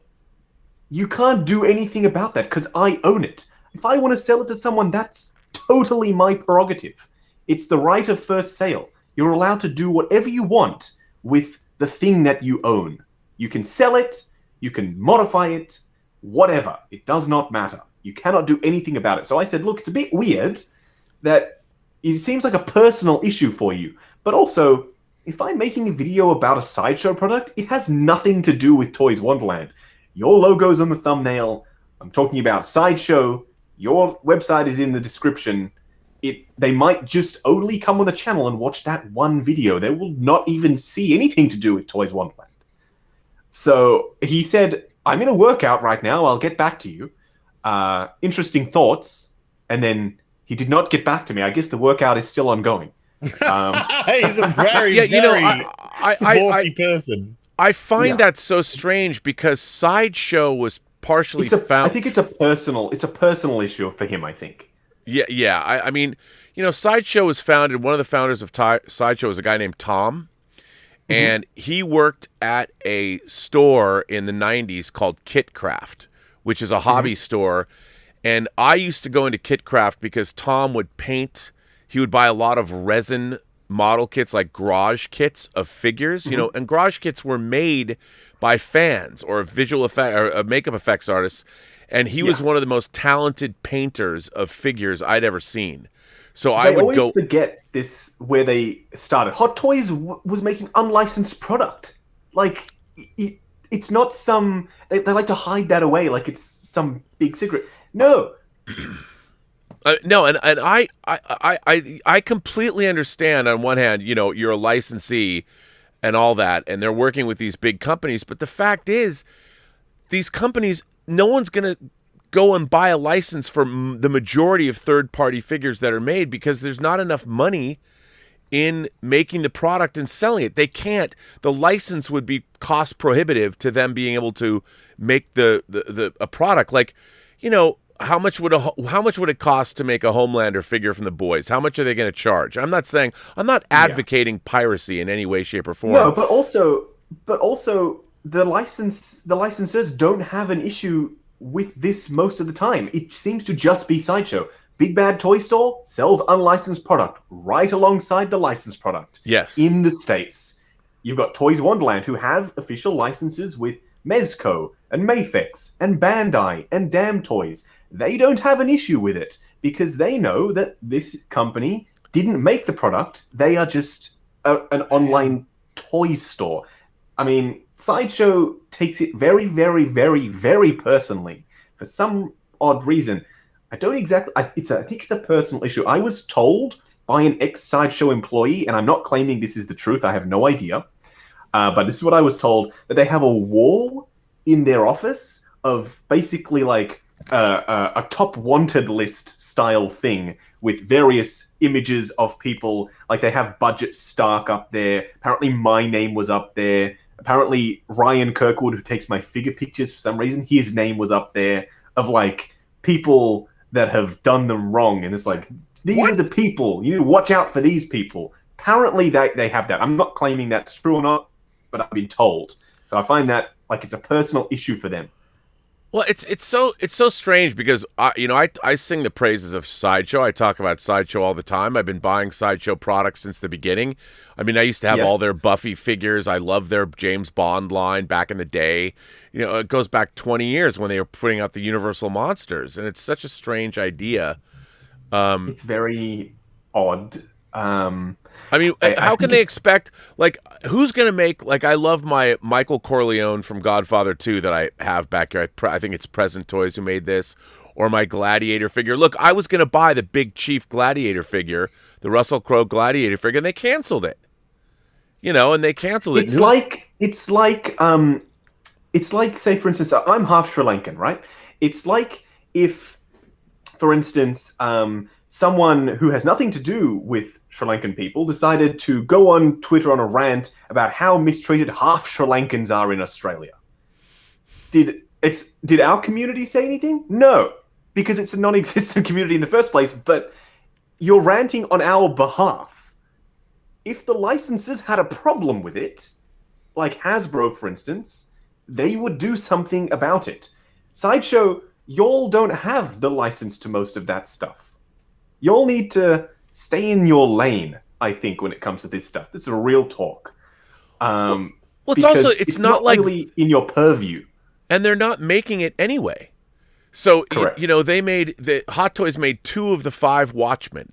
No one ever made a Rorschach, Yes. and now we're getting Rorschachs. I'm like, you guys didn't make it. You know, you were going to make a Millennium Falcon cockpit. That Rorschach you looks didn't. bloody good, by the way. Can I just say? Oh, yes. Yeah, I'm very excited for that. I mean, Hot Toys was going to make the 66 Batmobile. They did not. You know, Which luckily now we're getting a licensed version. Yes. Luckily, so Sideshow can be happy about it. And researched beyond. I mean, what isn't it be weird when Sideshow starts selling Jazz Inc. stuff? I don't think they are. So Yoast said that part of their license approval was that they can only sell it still in this fan capacity via their own site. I think. That makes sense. Okay. So I don't think Sideshow will be able to do it, but at least they won't be able to get crazy about it. Also, someone at Sideshow, Bill anyway. yeah, Asking for a friend. Someone at Sideshow on the regular, weekly, will send copyright strikes on behalf of, and I don't know if this has come from those companies, on behalf of Marvel and Hot Toys, which Hot Toys is just down the road from Toys Wonderland. So if they had an issue, like Philip, the owner of Toys Wonderland, has had dinner with the CEO of Hot Toys. So if Hot Toys had an issue, they would take it up with them directly. But they send copyright strikes to the host of Toys Wonderland and take down like 50 product listings at a time. So now you'll notice that Toys Wonderland has to use Ryan's pictures on their listings, because if they use official Hot Toys images, then those pages will be taken down because they apparently own the rights to those images, which is so petty that I cannot even. Well, you know, it's very funny because this whole community of people that are collecting 6-scale figures, we're all enthusiasts. It's not like It's such a friendly thing. Yeah, I mean, it's who doesn't love all of these kinds of toys, and nowadays, like, I would love to be able to, for instance, I would love to get Logan's Run figures of Logan, Francis, Jessica, and Box the robot. No one's ever going to license Logan's Run and make those figures because not enough people would ever buy them. So, I mean, if I had a third-party company and I was rich, I would manufacture just for my own edification because I wanted them. You know, I would have somebody come in and I get pay the best sculptor. You know, do Yuli or whatever if she's not under contract to Prime One. Can you like work on something on the DL, babe? Hey, you know, just a little hook me up. But I would do that. Because no company is gonna want to go in and manufacture Logan's Run figures, and then half the time, like we want to make a Ben Affleck as Bruce Wayne figure, not as Batman. Who's gonna do that? Well, only enthusiasts that are catering to a very small marketplace. And I think like whether Disney has a problem, obviously they know about Yost and what Yost is doing. Yes. But Yost isn't. He's making things that no one else is gonna make. Like, no other company is going to come out and license and make a Bespin gantry that you can hang on you can literally bolt to the wall, you know, which is awesome, and have your Hot Toys Vader and Luke. And what's so funny is everything that Jazz Inc. is making is to support the sale of licensed Hot Toys. Yeah, it's like a dream come true. Yeah. You know, you're not going to put out a Batmobile for my Batfleck. I'm creating one for you. I want to create that iconic scene between Vader and Luke in Empire Strikes Back. I'm going to create the gantry for you. No wonder Star Wars don't have a problem with it, because this guy's creating so many different dioramas for the various figures. It's just going to facilitate the sale of more and more toys. I'm sure Hot Toys is like, let him make more. Let him make more. We're going to reissue the Adam West Batman. We're never going to do this. We know we are never, ever going to touch the kind of level of quality and size and scale that this man is doing. But people can put figures which we do create, licensed, into them. Make it do it.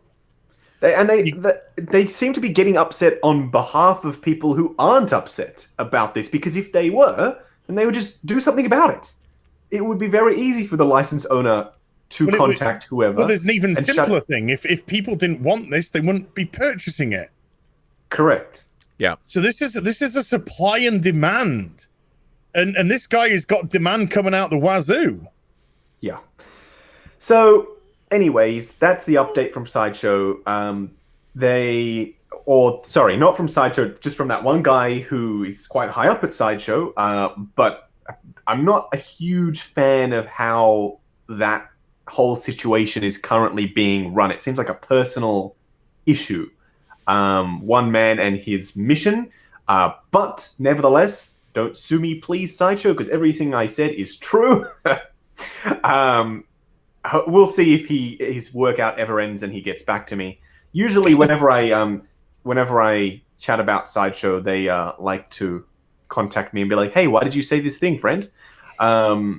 So we'll see what happens. Sideshow, what I would like to say is, how can I put the correct address to ship something to someone and you ship it to me? Actually, as they're just coming through to me now, he's in a workout. He'll get back. Oh, he's in a workout. He'll get back to me. Yeah. Okay. By the way, Shane O'Reilly is sending a few super chats, 3 actually, but he only says, "Hi, you fine gents. Be like John Barrowman and whip out your 12-inch and let us see them." I don't have a 12-inch. Well, Shane, I you know what? I'm gonna whip out my Big Chief John Barrowman figure when I get it, because I have a man crush on Captain Jack Harkness. So I want to thank you for supporting the channel. The other 2 are super stickers. That's why you're not seeing anything. The super stickers that he's sending it. I didn't see that in the back. Thank you. One of them is bound to be, by the way, a hot dog. Oh, he sent the first hot dog. Yes, he did already. So thank you for that. Chris C says, "Hey guys, have you seen the Millennium Falcon 1-to-1 replica movie prop by STK Workshop on Toys Wonderland? Pricey, but very tempting. It's not that pricey. It's pretty good. Now, I have something I want to show. Speaking of the Millennium Falcon, I don't even know where this came from. I was showing this the other day. I have this, And you might ask, let's see if I can get this up there. What is this? Is that the dice? This is the dice that hang from the cockpit in the Millennium Falcon. I got them in 6 scale. They're on a chain here.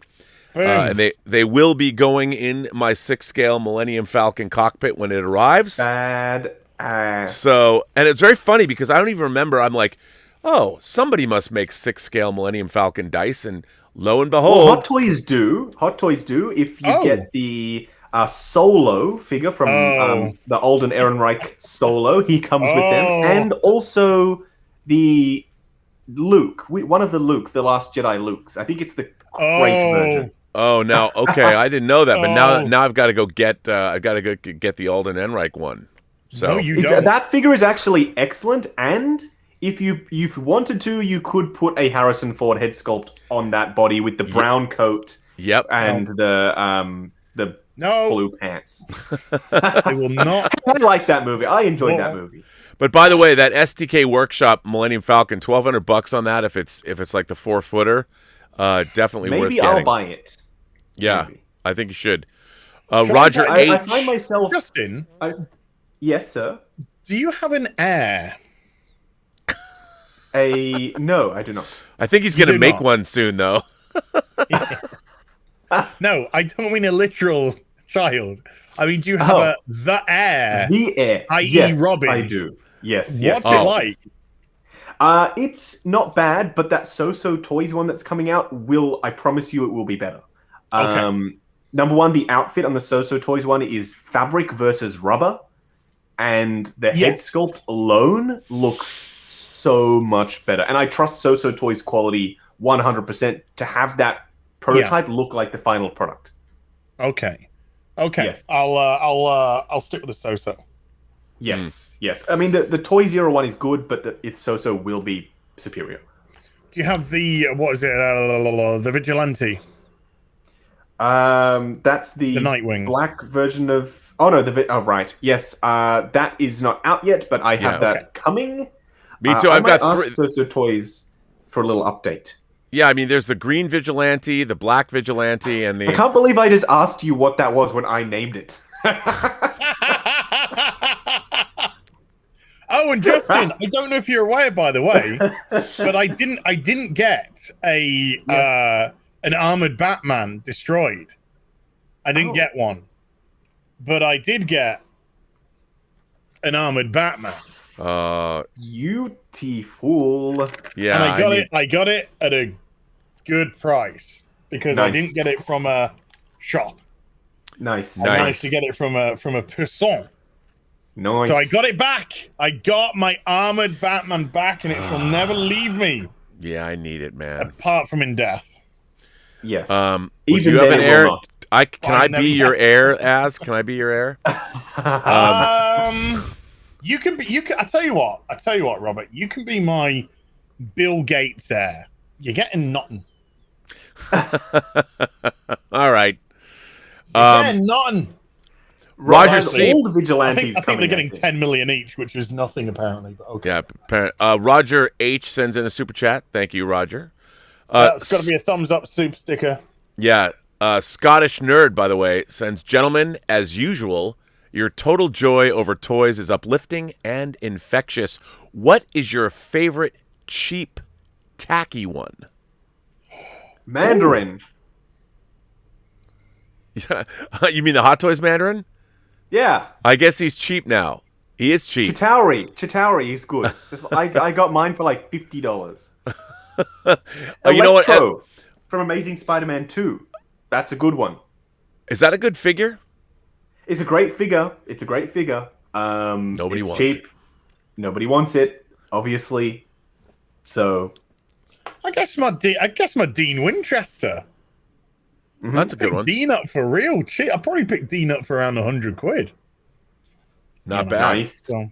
I think Ultron is really cheap too. The big honking Ultron, who is awesome. I've got that right. I love that figure. He's so good. I don't know why people don't want him. The stand is great. It's a great figure.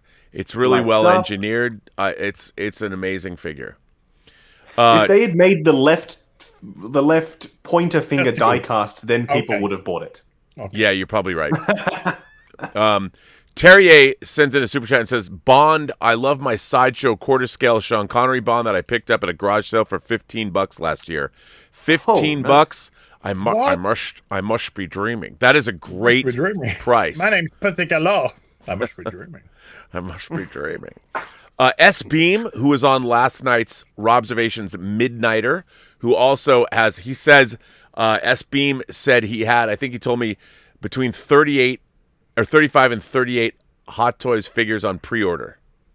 Oh. And what I said to him about that was, I'm like, well, the good thing about that is I bet most of them aren't coming out until the end of 2022, which is where I'm at. I mean, I'm coming to the end of my Hot Toys pre-orders, and everything else is like a year from now, which is pretty good. S Beam says, does Az have his figure made already or viewable? Showed it up for you. Yeah, he showed it. She is a lovely woman. That's how she goes by online. She says, hi, gents. I just watched Gem Mint's review on Deja Thoris. Oh, my God. Okay. Deja Thoris is the Princess of Mars from Edgar Rice Burroughs' book of the same name, who was also in Disney's version of John Carter. And I have to say, like Elizabeth, when I mentioned statues, she's like, no, I don't like statues. She doesn't like statues.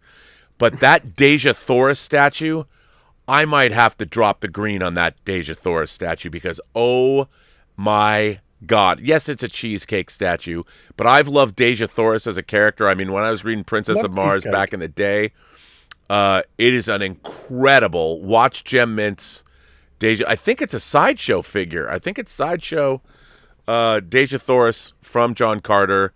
Yes, that is good. You have good taste. I would love to get that Deja Thoris. It's awesome. Mr. Tickletrunk. Hello, Mr. Tickletrunk. How are you? Mr. Tickletrunk says, toss these coins in your addiction jar. Then you need to find a way to get that fucking Conan, Rob. You get that fucking Conan. Well, Mr. Tickletrunk, I will look into that. You know, it's caustic plastic, and that I'm going to find a way. You know, Mr. Tickletrunk, I don't want to let you down. I'm going to figure I will find a way. I will find you a way. Let me see. Don't know, Justin. You're the worst. When you say that, you find a way. You're like, oh, here, Rob. Here's like 3 choices, and why don't you get them? and then you write me back. Then you write me back the next day. So, have you pulled the trigger? You know, which on let's be love it. Let's be frank. I do love it. I do love it. And sometimes I'm like, yes, I do want that, Luke. Justin, help me out. Help a brother out. And suddenly my Jazz Inc. land speeder now has someone to drive it. So that's fantastic. Hey. I will be shipping that to you today, by the way. Oh, you are the best. I can't wait to I'll have an unboxing and put him in. You know, put him in. Excellent. I want to see that. And your Ethan Hunt, I wonder where you're going to put him. Yeah, well, you know, I might have to put him right next to Jack Bauer from 24. Yep. Yeah. Did I ever show that figure? Have you seen that figure? It's pretty good. I don't think it's in the Jack Bauer, no. Look, here he is. Here is Jack Bauer. Here, I'll go full frame on this from 24. Now, this is, if memory serves, it's an Enter Bay figure. Oh, as he falls over. So, I really like this figure. I think it's actually it's a pretty great figure. The camera's not doing him justice, but I know it, and it isn't plasticky and shiny. That's what's kind of weird. But I really like this figure. I like the body. Yeah, he's sweating. But this is a pretty good figure, and this is an older figure. And I'm a big fan of this figure, but maybe I would display Ethan Hunt because I don't know where else he would go. I mean, Ethan Hunt and who would say that? I would think that Jack Bauer could be an adjunct member of the Impossible Missions Force. You know? Yeah. And Enter Bay also make the president, the first president of the United States. Bourne, Bauer, and Hunt. Yeah. Boosh. Ooh, now I gotta get it. Now I gotta get it back. Bourne, Bond, Bauer, and Hunt. That's actually Boom, there's that the would be Mission Impossible team. that would be a cool display. Now I have to get a good Bourne figure. Your secret agents. That'd be your secret agent. Hey, Rob. Yeah. Oh no! Here it comes. Here it comes. That didn't take I have long. found you, sir. Oh, no. A Conan. This is actually, in my opinion, better than the Daft Toys one. Ooh. This is the outfit set for Conan. It comes with a rooted hair head sculpt, and I'm pretty sure this is the one that Young Bum has. You just need to get yourself a body. I am sending you the link. Oh, see already. And, Elizabeth, can you forward if that she's to me as watching well? this, she's going, "God damn it, Justin! God damn it! We have rent to pay." There's that house. Don't worry payment. about it. It'll be fine. If you eat. Well, YouTube, for whatever reason, has had a problem with revenue. They haven't know. updated revenue stream. I've lost a lot of money over the course of the last few days. Yeah, they said that it was Me too, Rob. the 8th to like the 8th, 9th, and 10th, and then the 13th on. They haven't updated any revenue streams, and I'm watching all the ad revenue just dwindle and everything. It just disappeared. I'm like, well, I guess I'm out on the street. I'm homeless. Oh no, mine was a certain number on the 11th, and then I checked back on the 14th, and it was Down. lower. Yeah, did that happen to me? They did do an update yesterday or last night that says YouTube, they have a problem. So it's revenue from the 8th, 9th, and 10th, and the 13th onward that has not been calculated in your no ad revenue, no super chat revenue. Yes, me too. I am having that little error coming up. Yeah, and I'm like, YouTube, Here we go. Yeah. Data is unreported for some dates between the 8th and the 18th of May. Come on now, fix it, people. I know. I had a hard time. I got dog food to buy. Come on. I got dog food. Fuck your dogs. I got hot toys to buy, bitch. And now, custom Conan the Barbarian figures. Well, yeah, which I might have to You get. will need... Robert, can you forward that to me? Because I I'd be very interested in a custom Conan. The thing is, I need the big Conan forward that body. on to Az. Mm. Yeah, I'll you forward need it onto Az.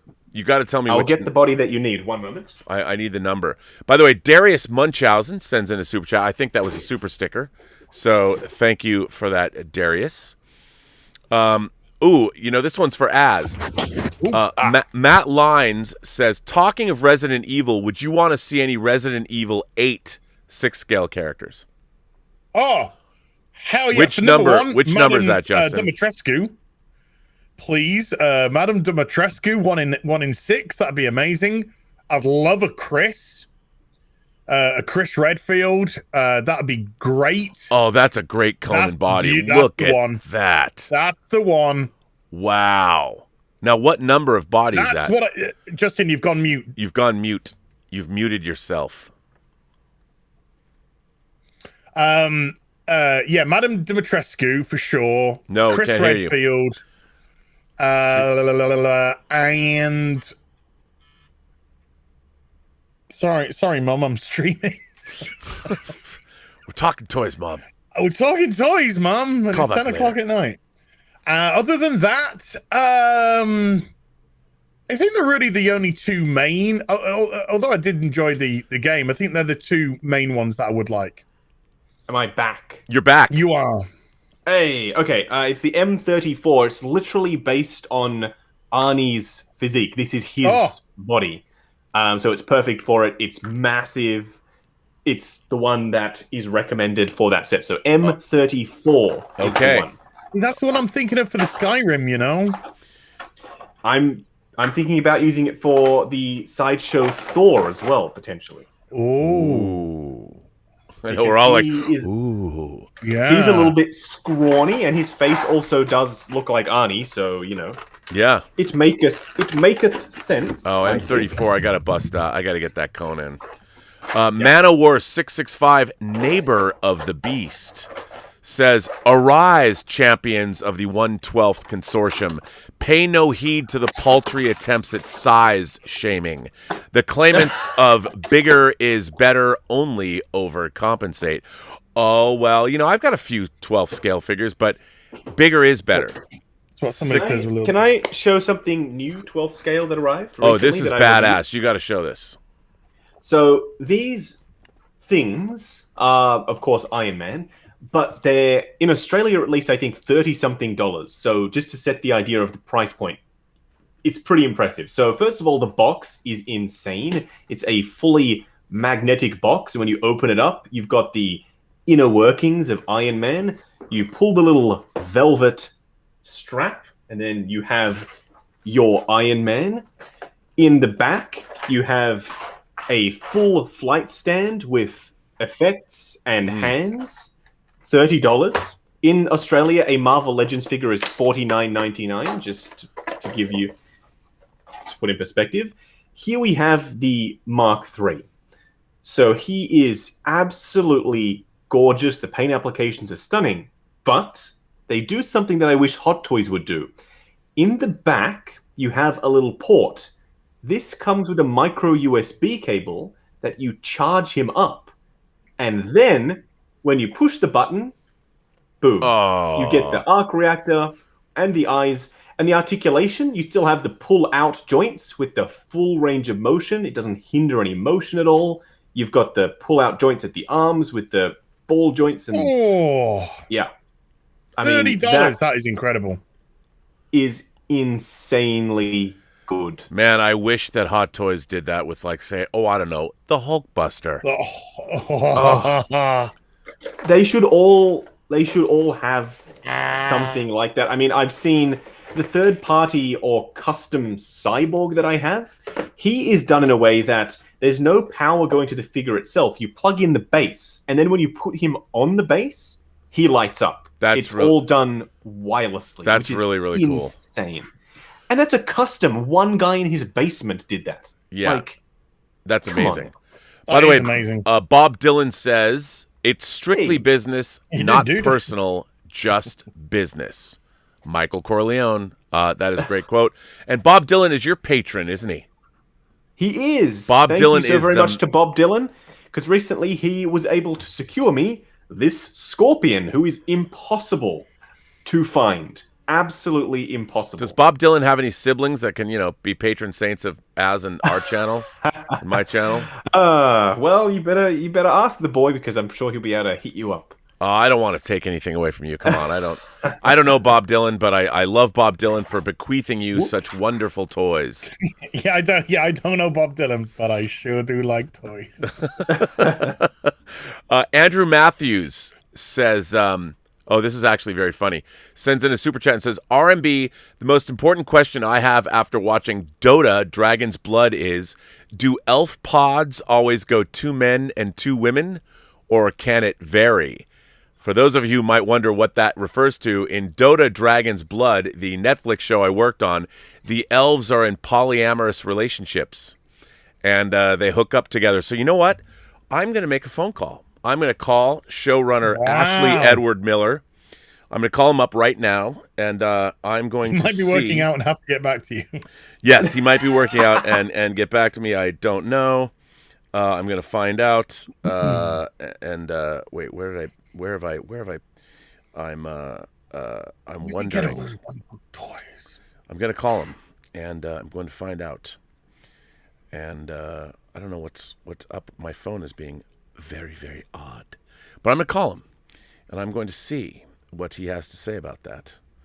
And so talks amongst yourselves for a moment. Well, while you are doing that, Rob, I might show off this Superman head sculpt, because Az hasn't seen it. Oh. So, just yesterday, while we were streaming, these Superman head sculpts arrived. So basically, it's a replacement for the Justice League Superman head. Yeah. But the hair is parted the correct way. Yes. Let me turn on an additional light, perhaps. Because we need to be able to see that. Flash. Hey, there we go. I might turn it down a bit. There we go. That's not bad. The light is drowning out all of the skin detail. I imagine when you got the shadow coming across, that's going to look so good. Yes. The hair is parted the correct way. Yeah. He has a really nice expression. The paint is pretty darn good for a custom head sculpt. Where's This is going on. This is from Toys? 1/6 kit. 1/6 kit. I got 2 of them. One for my black suit Superman, one for my red and blue suit Superman. But finally, I have the hair parted in the correct direction now. There you go. Ashley said he'd call me back. I'm just waiting. We'll see if he calls me back. I'm currently working out. No, he's texting me back. He's probably in a meeting. This is an important question. So Andrew, hopefully Ashley will get back to me. We'll probably be off the air too late anyway. Actually, I'm just going to ask him. I'll see if they still have that head sculpt in stock for everyone watching, and also for the 2 gentlemen I'm streaming with, because I know they don't have it. Let me see. 1/6 scale head sculpts. Here we go. Clifton 3D sends in a super chat and says, "Don't get mad, but I have to know if Az wants a Brie Larson as Mara Jade figure."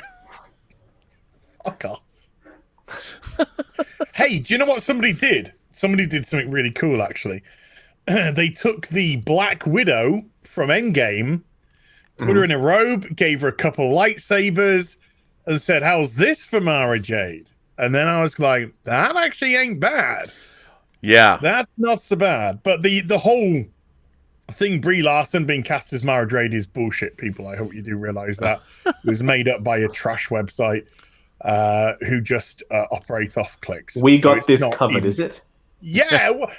Yeah, you just have to say trash website that makes stuff up. We've got this covered? Yeah, exactly.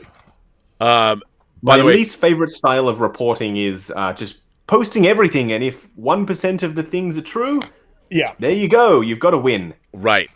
By the way, Clifton 3D, who asked that question, became a member of the channel. So did Darius Munchausen. So Clifton 3D, I appreciate that. Thank you so much. Okay, I have the I'm link to the head still sculpt. so excited for my So-So Green Goblin. I have the link to the head sculpt. Ho, ho, ho. I'm sending it to Rob, who will send it on to you, as I'm sure. Please. With the Conan Rob as well. Wait, I just got an email back from Ashley Edward Miller, the showrunner and creator of Dota Dragon's Blood. Andrew Matthews asks again, the most important question he has is, do elf pods always go 2 men and 2 women, or can it vary with their polyamorous relationships? Ashley says, no, they can be bigger, and it's not necessarily even. But I think I think after a certain size, even elves get sick of each other. So there you go for the Dota. There you go for that's directly from Ashley Edward Miller, the creator of the show. Nice. So there you go. There's an answer. Where can you get that? What other show on YouTube provides answers from television show? Well, I actually have one for you. So, recently I had on my stream Paul Sun Young Lee. Wait, I just want to give you a preamble. I was going to ask you about this. Let me just say that I'll let Justin had a fantastic stream with a real X-Wing fighter pilot. Yes, he was on set. He was in The Mandalorian Season 2. He spoke with Pedro, Gina, the whole works. So I asked him the number one most important question. Is Mando's flight suit dark gray or is it brown? Because everyone has been telling me, Justin, you're dreaming. It's gray. I'm like, no, it is brown. It's 100% brown. It's brown. He confirmed. He saw it. He spoke to Pedro in the suit, like he was in front of him, and it was brown. So, plus, Kim is a cosplayer. He's part of the 501st. I mean, he would be soaking up every last detail of every costume.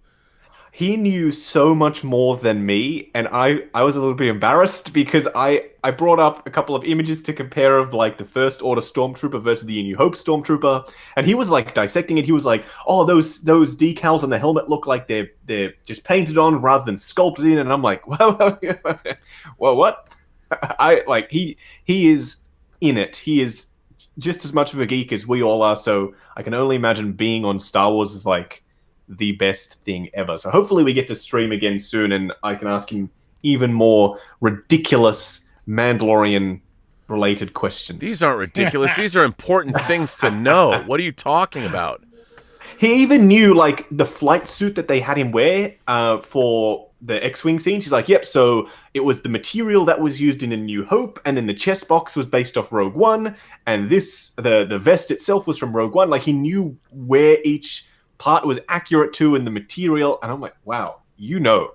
Like, I know a little bit, you know everything. By the way, here's a picture of that the face, the head sculpt that you sent. Here is the picture with the hair parted in the right direction. What a great picture it is. That's 1/6 kit. They've got a Jon Snow. As a matter of fact, you said I was very impressed. I've got a few 3 was it 3A? Is it 3A? Pardon me, 30.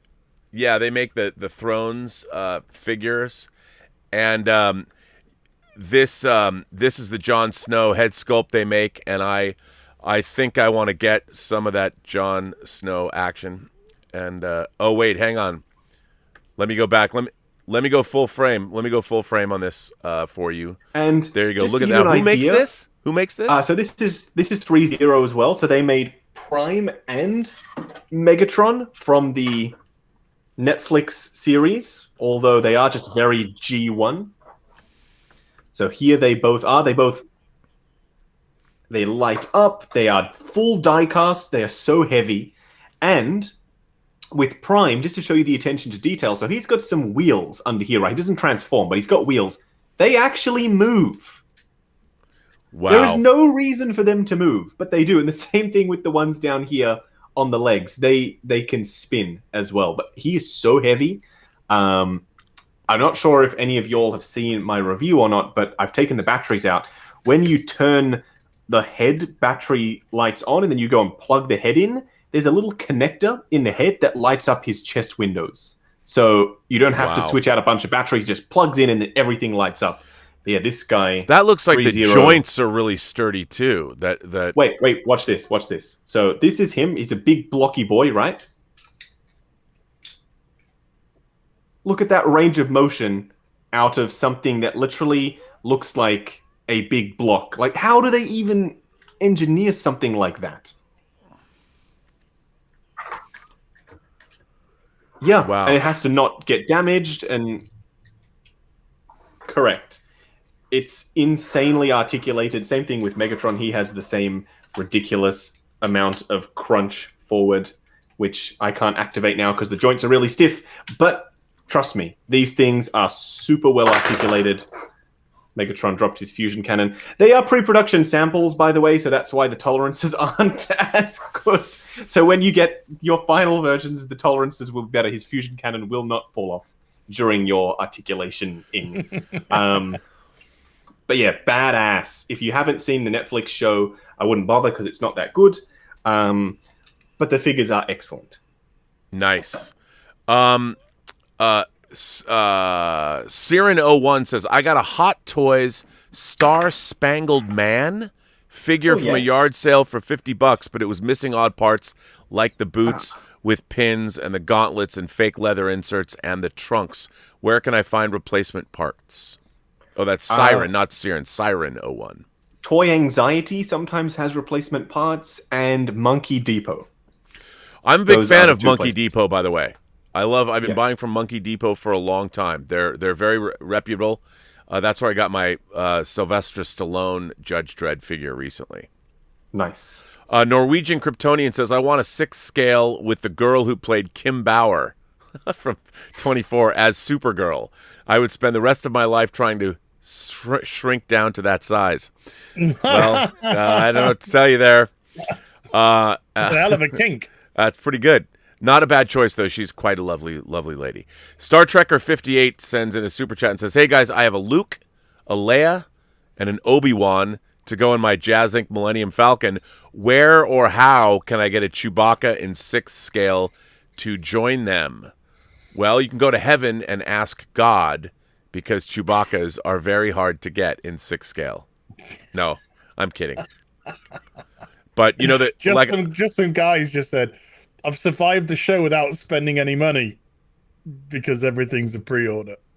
By the way, I just some guy did a great video I watched this morning when I got up about Louder with Crowder's lawsuit against YouTube.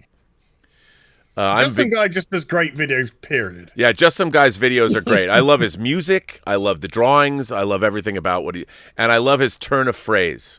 He actually says things that make me laugh out loud. He's one of my favorite. He's become one of my favorite YouTubers.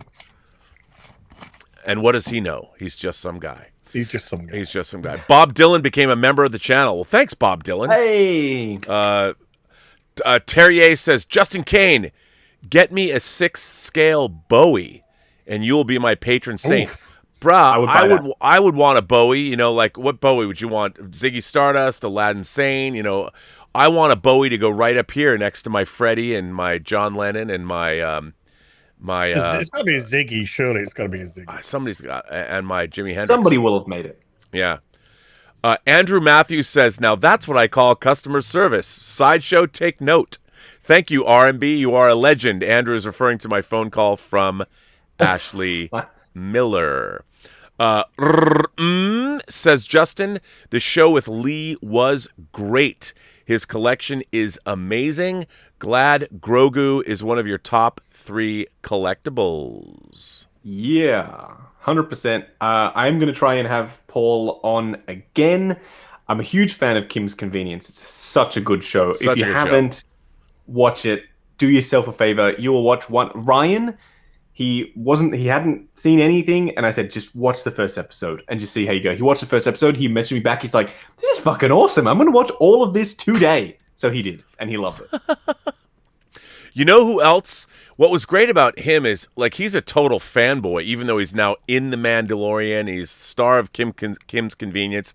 He reminded me of, I don't know if you guys know who Titus Welliver is. He plays Harry Bosch in the Bosch TV show. He was also on Agents of S.H.I.E.L.D. as a S.H.I.E.L.D. operative. He's an actor. Okay. I work with him. I shot this thing. There's a thing called the Avengers Station, which is something it's now in Vegas. You can go visit it and see all.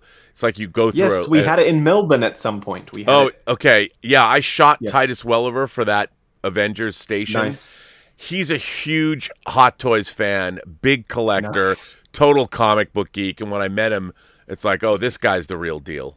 So nice. That was fun to me, and I love meeting industry people that are Hot Toys collectors, and again, he's Kim is a costumer too. You know, obviously, he knows a lot. So yeah, that stream you did with you and your lovely wife and him was great. Yeah. Does she like streaming with you? Does your better half like streaming with you? I try not to make videos or stream on the weekends, but she made an exception for Paul's son, Hyung Lee, because, I mean, Mr. Kim, right? How can you not? That's right. I caught a little bit of it. She said, when I said that it might happen, I said maybe it might happen. She was like, if this happens, it'll be the best thing ever. I was like, okay, well, now I need to make it happen. So I did.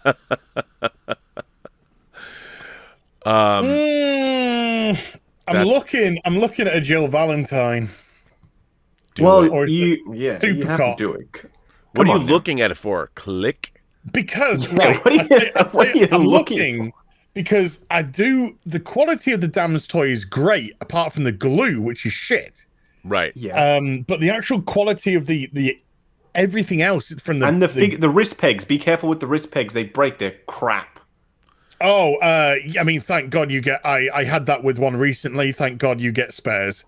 Is all I can those say. Stupid long ones that they use. Why? Yeah, it just makes them brittle. They're like brittle. It's ridiculous. Damn toys. Stop if that. If they do like a, we don't know what they could do next in the Resi series. It could be Jill. It could be Claire. They'll do more, is all I can say, because with Assassin's Creed, they've gone pretty deep into that line. Like, they didn't do just a one-off. They're doing most of the Assassins, so I would imagine if they're picking up the Resident Evil license, they're probably going to do more. Yeah. I don't know if it's get a third party or just to kind of hold out for the damn story. It'll be a while if you wait for them, so if you want it, I'd say get it now. Do it. Do it now. Do it now. I've already bought a computer desk today. Come on. Ooh, nice. What'd you get? I got the one that Justin showed off. Oh, that's right. That's right. You did. I was Yeah. thinking. Yeah, I forgot. That was 2 hours ago. What have you bought in the last hour? Come on, man. Come on, dude. How am I That's a good expect? point. How do I keep up? Come on now. Come on, yeah. What, yeah, that was a couple hours back. What have you bought now? Yeah. What have you bought from me? What have you We bought have lately? a con on the weekend. We have a con on Saturday. The first con in a long time, obviously. Wow. So Are you like a celebrity? Do you walk around cons and people stop you and go, "Oh my God, Justin"? no, can I not get you?" here, not here, no. But in the US, when I was at San Diego, it was non-stop because I was also wearing stupidly a Justin's Collection shirt with my logo plastered on my back. Threw it on. So yeah, of course, I just had to throw it on. So if people didn't am I know wearing what that? I look like, silly me. it just happened to be in my wardrobe. I popped it on. So people just saw the logo and, of course, selfies and whatnot. And that was the first time that had ever happened to me. I was like, this is so weird. I'd never smiled so much in my life. So when I go back to the hotel, I was exhausted. Like my face was hurting from smiling. So hopefully I can get through the Melbourne con without being... Plus, I'll be in Batman cosplay anyway, so they won't even know it's me. Yeah. There you go. And Steph is doing You put Harley Justin's Collection at the back of the cake. on the back of my cake. I just threw this on. It's part of it. It's a deleted scene. But Steph is doing Harley Quinn, except she's gone the super comfortable route and she's wearing the onesie from Birds of Prey. Nice. So she gets to wear a onesie while I'm wearing this foam latex Batman muscle suit thing. Oh, But you're lucky because you're in the winter now, right? Is it winter or fall, Yes. late fall? It is going to be colder. Let me see what the weather forecast is it's the for. fall there because it's spring here still. Yeah, Until, you're in that southern hemisphere part of the world. Let's Still warmer than here. Well, Manowar665, the neighbor of the beast, became a member of the channel and also sends in a super chat and says, "Rage join." Did you rage join this channel? Yeah, because he's got you know. Oh, This is a 1 in 12 collector versus as have 1 in bad 6. news. It's going to be sunny and 22 degrees. Oh, too bad. I'm going to be cooking in that suit. Oh, Yeah. wait a minute. No, that's good news. That's good. You got to take lots of pictures. Yeah, where he's just lying on Yes. the floor in a pool of sweat.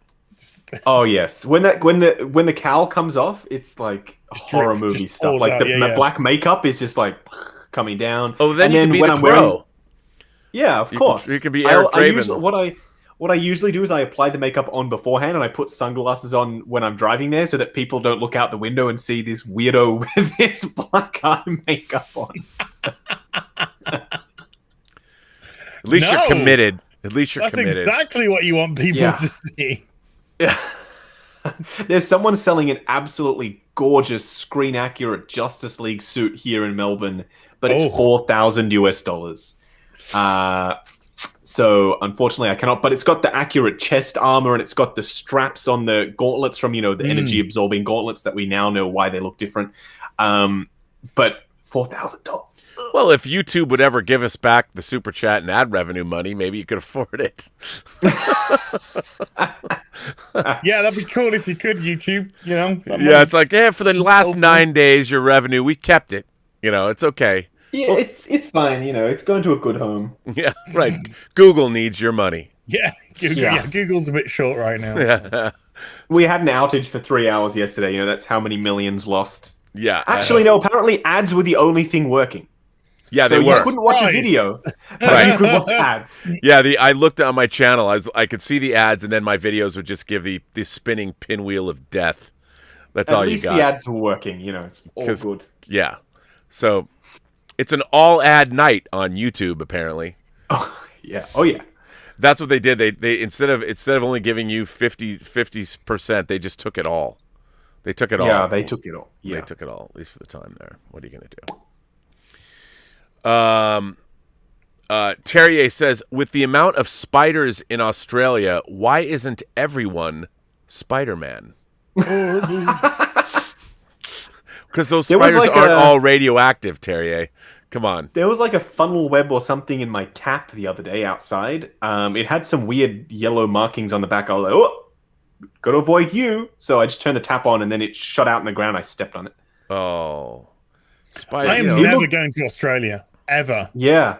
It's not ideal. Because you'll be like every time I walk into a room, I look up. I was like, oh, make sure there's no bloody spiders on the ceiling. Well, how about the fact that huntsman spiders can fly? You know, they shoot out. They shoot out their little. Right off, mate. Yeah, they can fly on the wind. I mean, they can't fly like they shoot out. They fly when I spray them with the insect spray. They fly up from the ceiling all the way down to the ground. Australia is. Is there nowhere safe for them in Australia? Nowhere.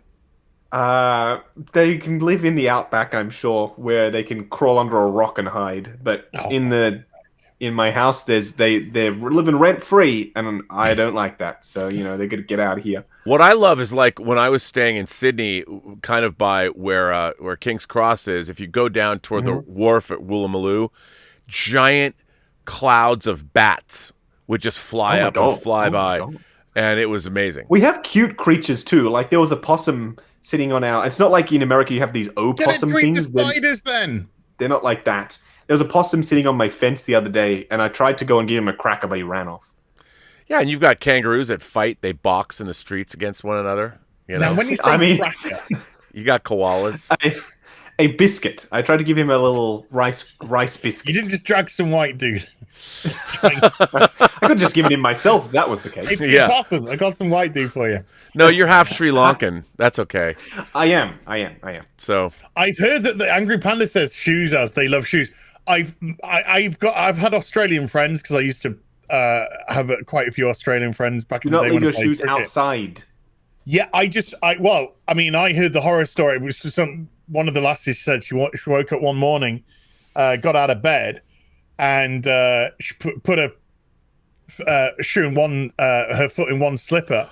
Oh God! And then she was about to put her foot in the other slipper, and then the spider moved inside the slipper.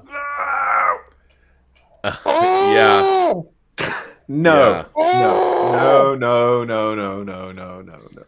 Yeah, I'm just like, I'm never coming to your country. In actual fact, I'm probably not going to speak to you again. It's you gotta go. You gotta go to Australia because it's a lot of fun. No. Yeah. No, or Hong Kong. Well, okay, we'll meet in Hong Kong then. Yeah, we're gonna meet in Hong Kong. Why don't we go to New Zealand where you don't get the spiders? There's nothing to New Zealand has nothing, and I'm sorry for everyone who's in New Zealand. There's nothing to do in New Zealand. There it's just wilderness. Like if you like wilderness, then that's cool, but that's it. Like they filmed Lord of the Rings there. Okay, what else you got? Well, we could go visit Weta. We could go to Wellington. I mean, I spent a lot of time. Yes, I lived there on and off. Let us do that. They probably would because I'll bet there's people that work at Weta that watch this show. They watch. There's people at Weta that know you. There's some of the best model builders in the world. I mean, you should see. I've met some of the people at Weta, but at San Diego, they were at San Diego. They probably Richard Taylor and his people. They go to San Diego. I mean, I'm telling you, the Weta Workshop is the closest thing you'll come to. Like Willy Wonka is a chocolate factory. I mean, the Weta Workshop is a truly magical place. I mean, the people that work there sometimes are like when I was there. It was before they did.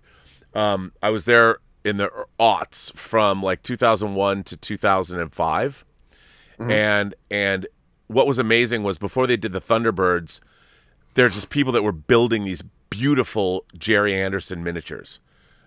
Unbelievable. And you're like, my God, I hope one day they get to do a reboot. They talked about doing that, and they did the reboot of the Thunderbirds. Thunderbirds are going. It's great. And they did the costumes for the first Iron Man film, obviously the practical suits. Yeah, no, that is the place.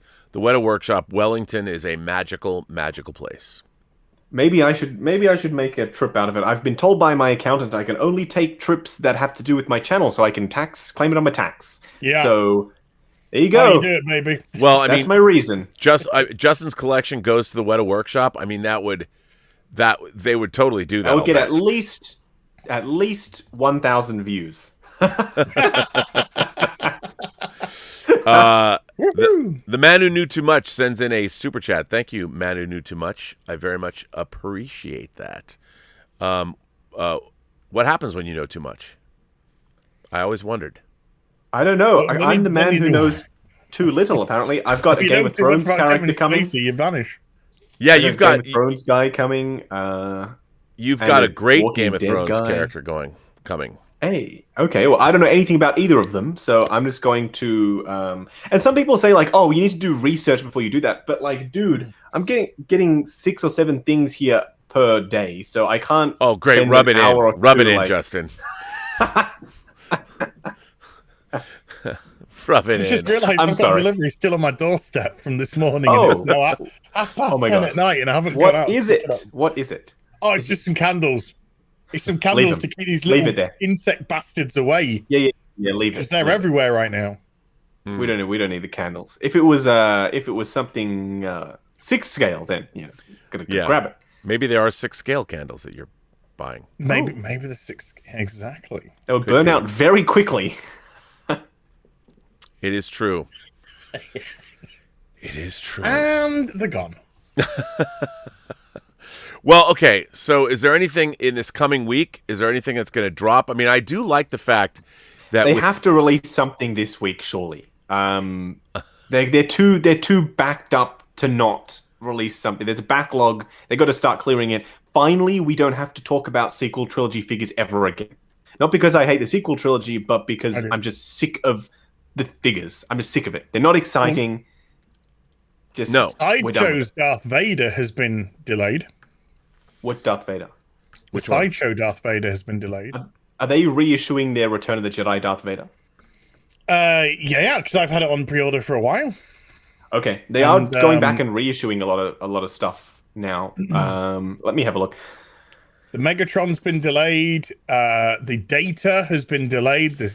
Yeah, I mean, that's a the bummer Exo 6's that Data's been delayed. that Exo 6 is. Oh, you know what? I haven't made my weekly foray to Exo 6's website to see if there's any updates. I have a 1 in 6 arriving on Friday. Oh, okay. What is it? It's a little something. Are we going to Oh, keep it A little secret? cheeky something. Oh yeah, Till you gotta next keep- week. you gotta keep it cheeky. Yeah. Okay, yes, you are right, as their Return of the Jedi Darth Vader that was released a while ago is up for pre-order once again. I may have to get that because I do want a Return of the Jedi Darth Vader. This is a little bit of a simpler version than the original. So the original actually had the unmasked head sculpt. I don't know if this one has it. I actually I'm have looking- that figure, and I have that figure. I don't know if this one has it. I might just pick up the one that was already released versus this pre-order one, because Hot Toys have not made a Return of the Jedi Vader. Maybe because Sideshow has the rights to produce a Yeah, that could 1/6 scale Vader. That could potentially be. By the way, this is interesting. Andrew Sabina sends in a super chat and says, Rob, check out Marauders Inc. MaraudersInc.com. They sell full figures and parts for 1/18 military figures. Great resource for customizers, and that's where Roberto got the Bond figure that he made for me. So there it is, MaraudersInc.com. Roberto modified this whole thing, so if you want 3 3/4 inch figures, or as we know, 1/18 scale figures, that's the place to go. I am doing it. I've just read the description. There is a brand new outfit. Everything is newly sculpted, and the new lightsaber blade. So I am pre-ordering this new one. I have dropped some cash throughout the stream as well. That's the way to be. That's what we say I'm on this ordering show. from Sideshow, which is, which is I'll not get back to something you. that you will see every day. They will get back to me when they're finished with their workout. I love how even though we've been critical on the stream of Sideshow, you're not beyond purchasing a figure from them. No. I Plus love 300 Sideshow, I'm just 312 Australian dollars is really actually, sorry, that's before taxes and shipping. It's going to be like 450, but still not bad. Yeah. Now where is that? Is that on the What's New? No, I just searched Darth Vader and then I clicked Sideshow. Okay, so 307. No, sorry, 402 in total. Now I have to ask you. Yes, should sir. Should I get the Empired Boba Fett? I mean, yes, of course. Okay. Yeah, he is. Yeah. This is the pre-pro version, the 40th anniversary version with the swap out armor pieces. Yep. Empire Boba Fett. I'm so biased. I'm sorry. Empire Boba Fett is my favorite color scheme and look for Boba. So me too. Of course, I was going to tell you yes. The flight suit is a gorgeous bluish gray color. The helmet is a completely different sculpt to the Return of the Jedi one. It's accurate to Empire. It's bigger. It's wider. Okay, that Vader has been ordered. I got the weird little thank you video. Yeah, I love the thank you video. I like This is guy like. I like the Asian girl with the white hair. She waves. Oh, she's not in my one here. Oh, I'd feel disappointed then. I got this there's a new weird one. guy They in did a. a recent new one, Rob. Oh, there's a new one. Why do they have to change things? Why do they have to do that? Why do things change? I like that girl with the waving at me. I don't like that they changed things. I might tell Toys Wonderland to put a little thank you video. They've got an office cat, so it could feature. Just to some guy going. Yeah. Yeah, just some guy like you just tapping him on the shoulder, and he's like, Yeah, get away from me. S Beam, my man S Beam, who's actually making a figure of me. I will eventually have a figure. Says next time we chat, Rob, I will show the RMB head sculpt up close. Ooh. I'm excited to see that. take a closer look at the details. Which is great. Maybe one day I'll have a me. That would be nice. Yeah, Az has got an Az. Robbie's having a Rob. Surely Justin can have a Justin. Yeah. Well, it's nice that we got something you haven't for once. Yeah, right. Well, I don't have an Az either, so maybe I need to, get cracking on a custom Az. A custom, one of a kind, A one-off. Yeah, just a I one-off am spec. working with a sculptor to make a figure of Mr. Kim Paul Sun Hyung Lee as Carson Teva in The Mandalorian. Oh, that would be awesome. So I revealed the head sculpt, the first draft of the head sculpt on the stream, and it's looking pretty good already. So maybe I can ask that same sculptor to make one of me. Yeah. By the way, Hot Toys should make that figure. They're making every other Mandalorian figure, so why not have Kim in a Rebel flight suit? Yeah. Oh yeah, they got to make Fennec Shan. Yeah. And I want an Imperial officer like the douchebag that Bill Burr kills. I don't know the name of that character. Or just like Bill Burr. Yeah, how about Bill? Yeah. Yeah. Or you need to Bill Burr head, and then you put it onto the soldier from. Yeah. I am buying two for the specific idea of creating that look. There's a company that has made a unmasked. Oh, not a company, actually a creator. His name's Jackson. I'm pretty sure he's making the Din Djarin Pedro Pascal head sculpt. It looks pretty good. I'd love to get that. Yeah, that'd be good. I mean, you're gonna have so many Mando figures by the end of the end of all this. I've got one right here. There's literally no matter pretty much in every crevice you'll find a Mando figure. Why isn't there a Django figure? There is. He's coming out. Is it? Yeah, he's coming out.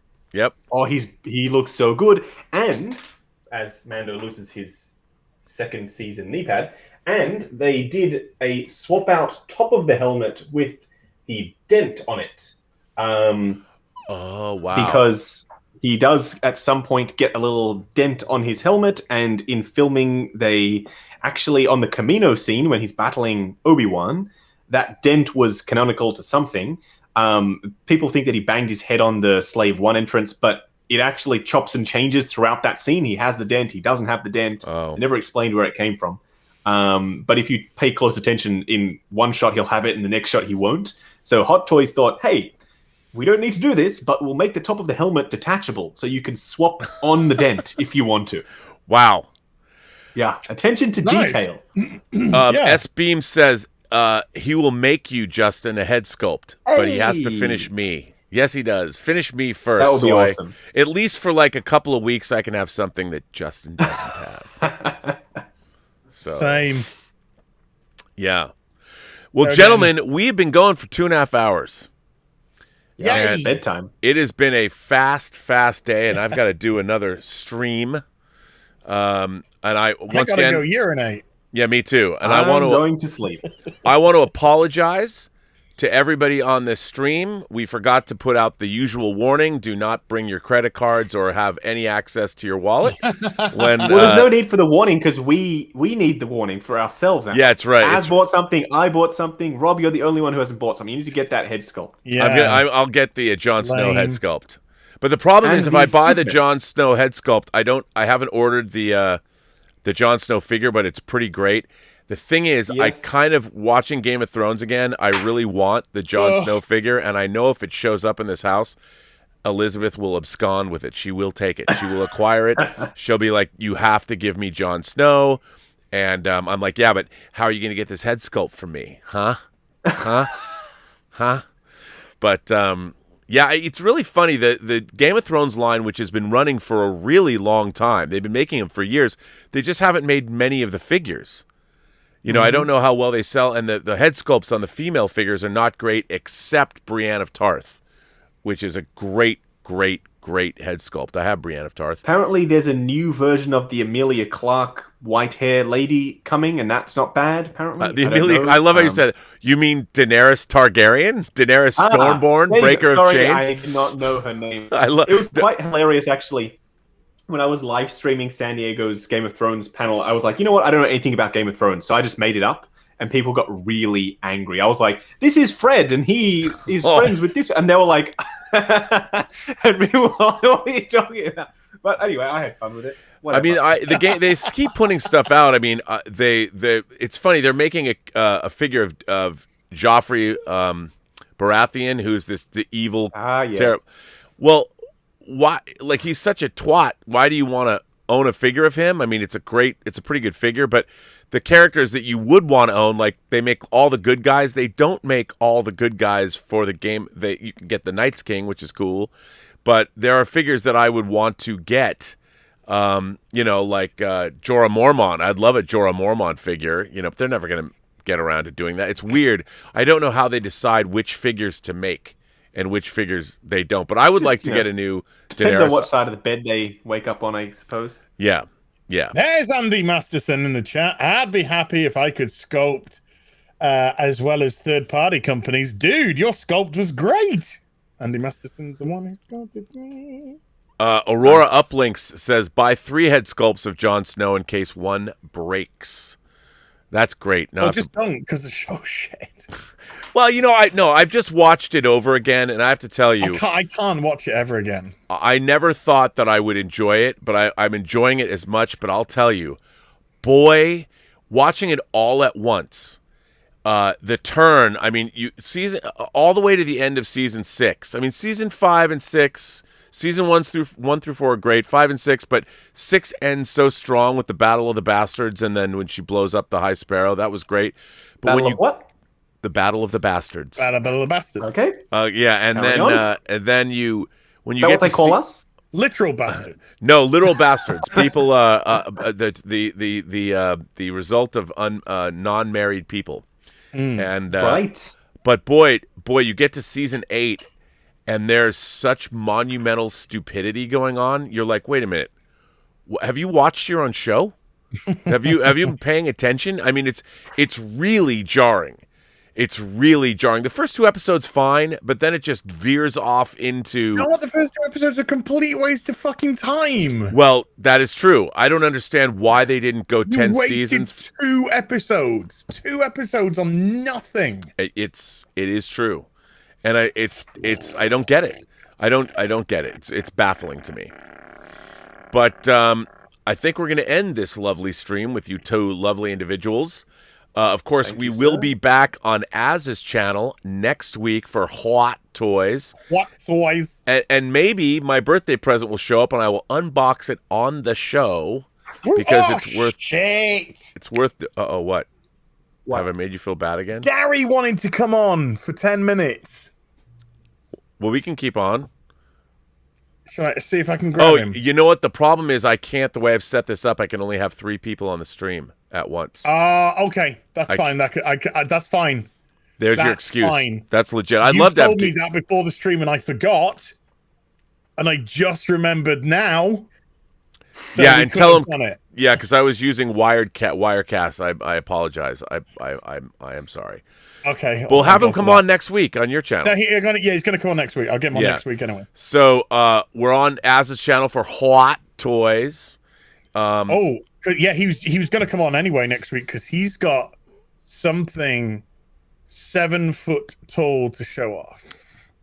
Wow, I'm very intrigued. I want to thank my moderating staff for being here, all of my blue wrenches, starting with Mike Bodden and the Richard. Of course, Bunyan Snipe is here from the UK. Louise X Sparrow, also from the UK, is here. Let's see who else is here. I think that's who I've got here. Thank you all for being here. The UK contingent, very much appreciated. I want to thank everybody who supports the channel generously through tips and super chats. And also, if you want to send letters, oh my God, you know what? I just realized I forgot to look to see if there was letters, and I think there are. And if you want to send me letters and you want to talk to all 3 of us, you can. You can send them to my website at theburnettwork.net, and it's free of charge. But if anybody... let me see if I do have a fully articulated letter. Or we could pretend there wasn't any, and I might not wet myself. There, you know what? I don't have a fully articulated letter, so that's good. I didn't miss out. I didn't miss out. So yes. Oh, you're gonna go wet yourself. I don't want you to wet yourself. So we're now going to end the stream because it's not that bad, but it's kind of getting uncomfortable. Shall we? Yeah, I too have to. I drank this whole bottle of water, and I've just been drinking like a fish. So, gentlemen, where can people find you? Well, they know. Justin Kane has the greatest YouTube channel. If you love Hot Toys, figures, and all kinds of accessories, at Justin's Collection on YouTube. HeelsvsBabyFace is all over the web as HeelsvsBabyFace. You can find you all on social media, right? Yes. Yeah, Justin, you're always welcome on the show. Like I said, just don't kill yourself because it's 5 o'clock in the morning. It is. Justin, you go to bed now. Yeah. And thanks for being the Tony Montana cocaine enabler that you are. They go to bed now. Well, Az enabled me this time, so. I did. That's true. I feel quite good about myself today. Well, gentlemen, I will. Faith in toys. Faith in toys. That's the new motto of this show on this channel. Faith in toys. They'll keep you young. They'll extend your life expectancy. So yay! 2 more weeks. on that note, I bid you all a fond farewell. Seeing you. Well, gents, I'm still talking, but I will let you both go. And it was delightful to stream with you today.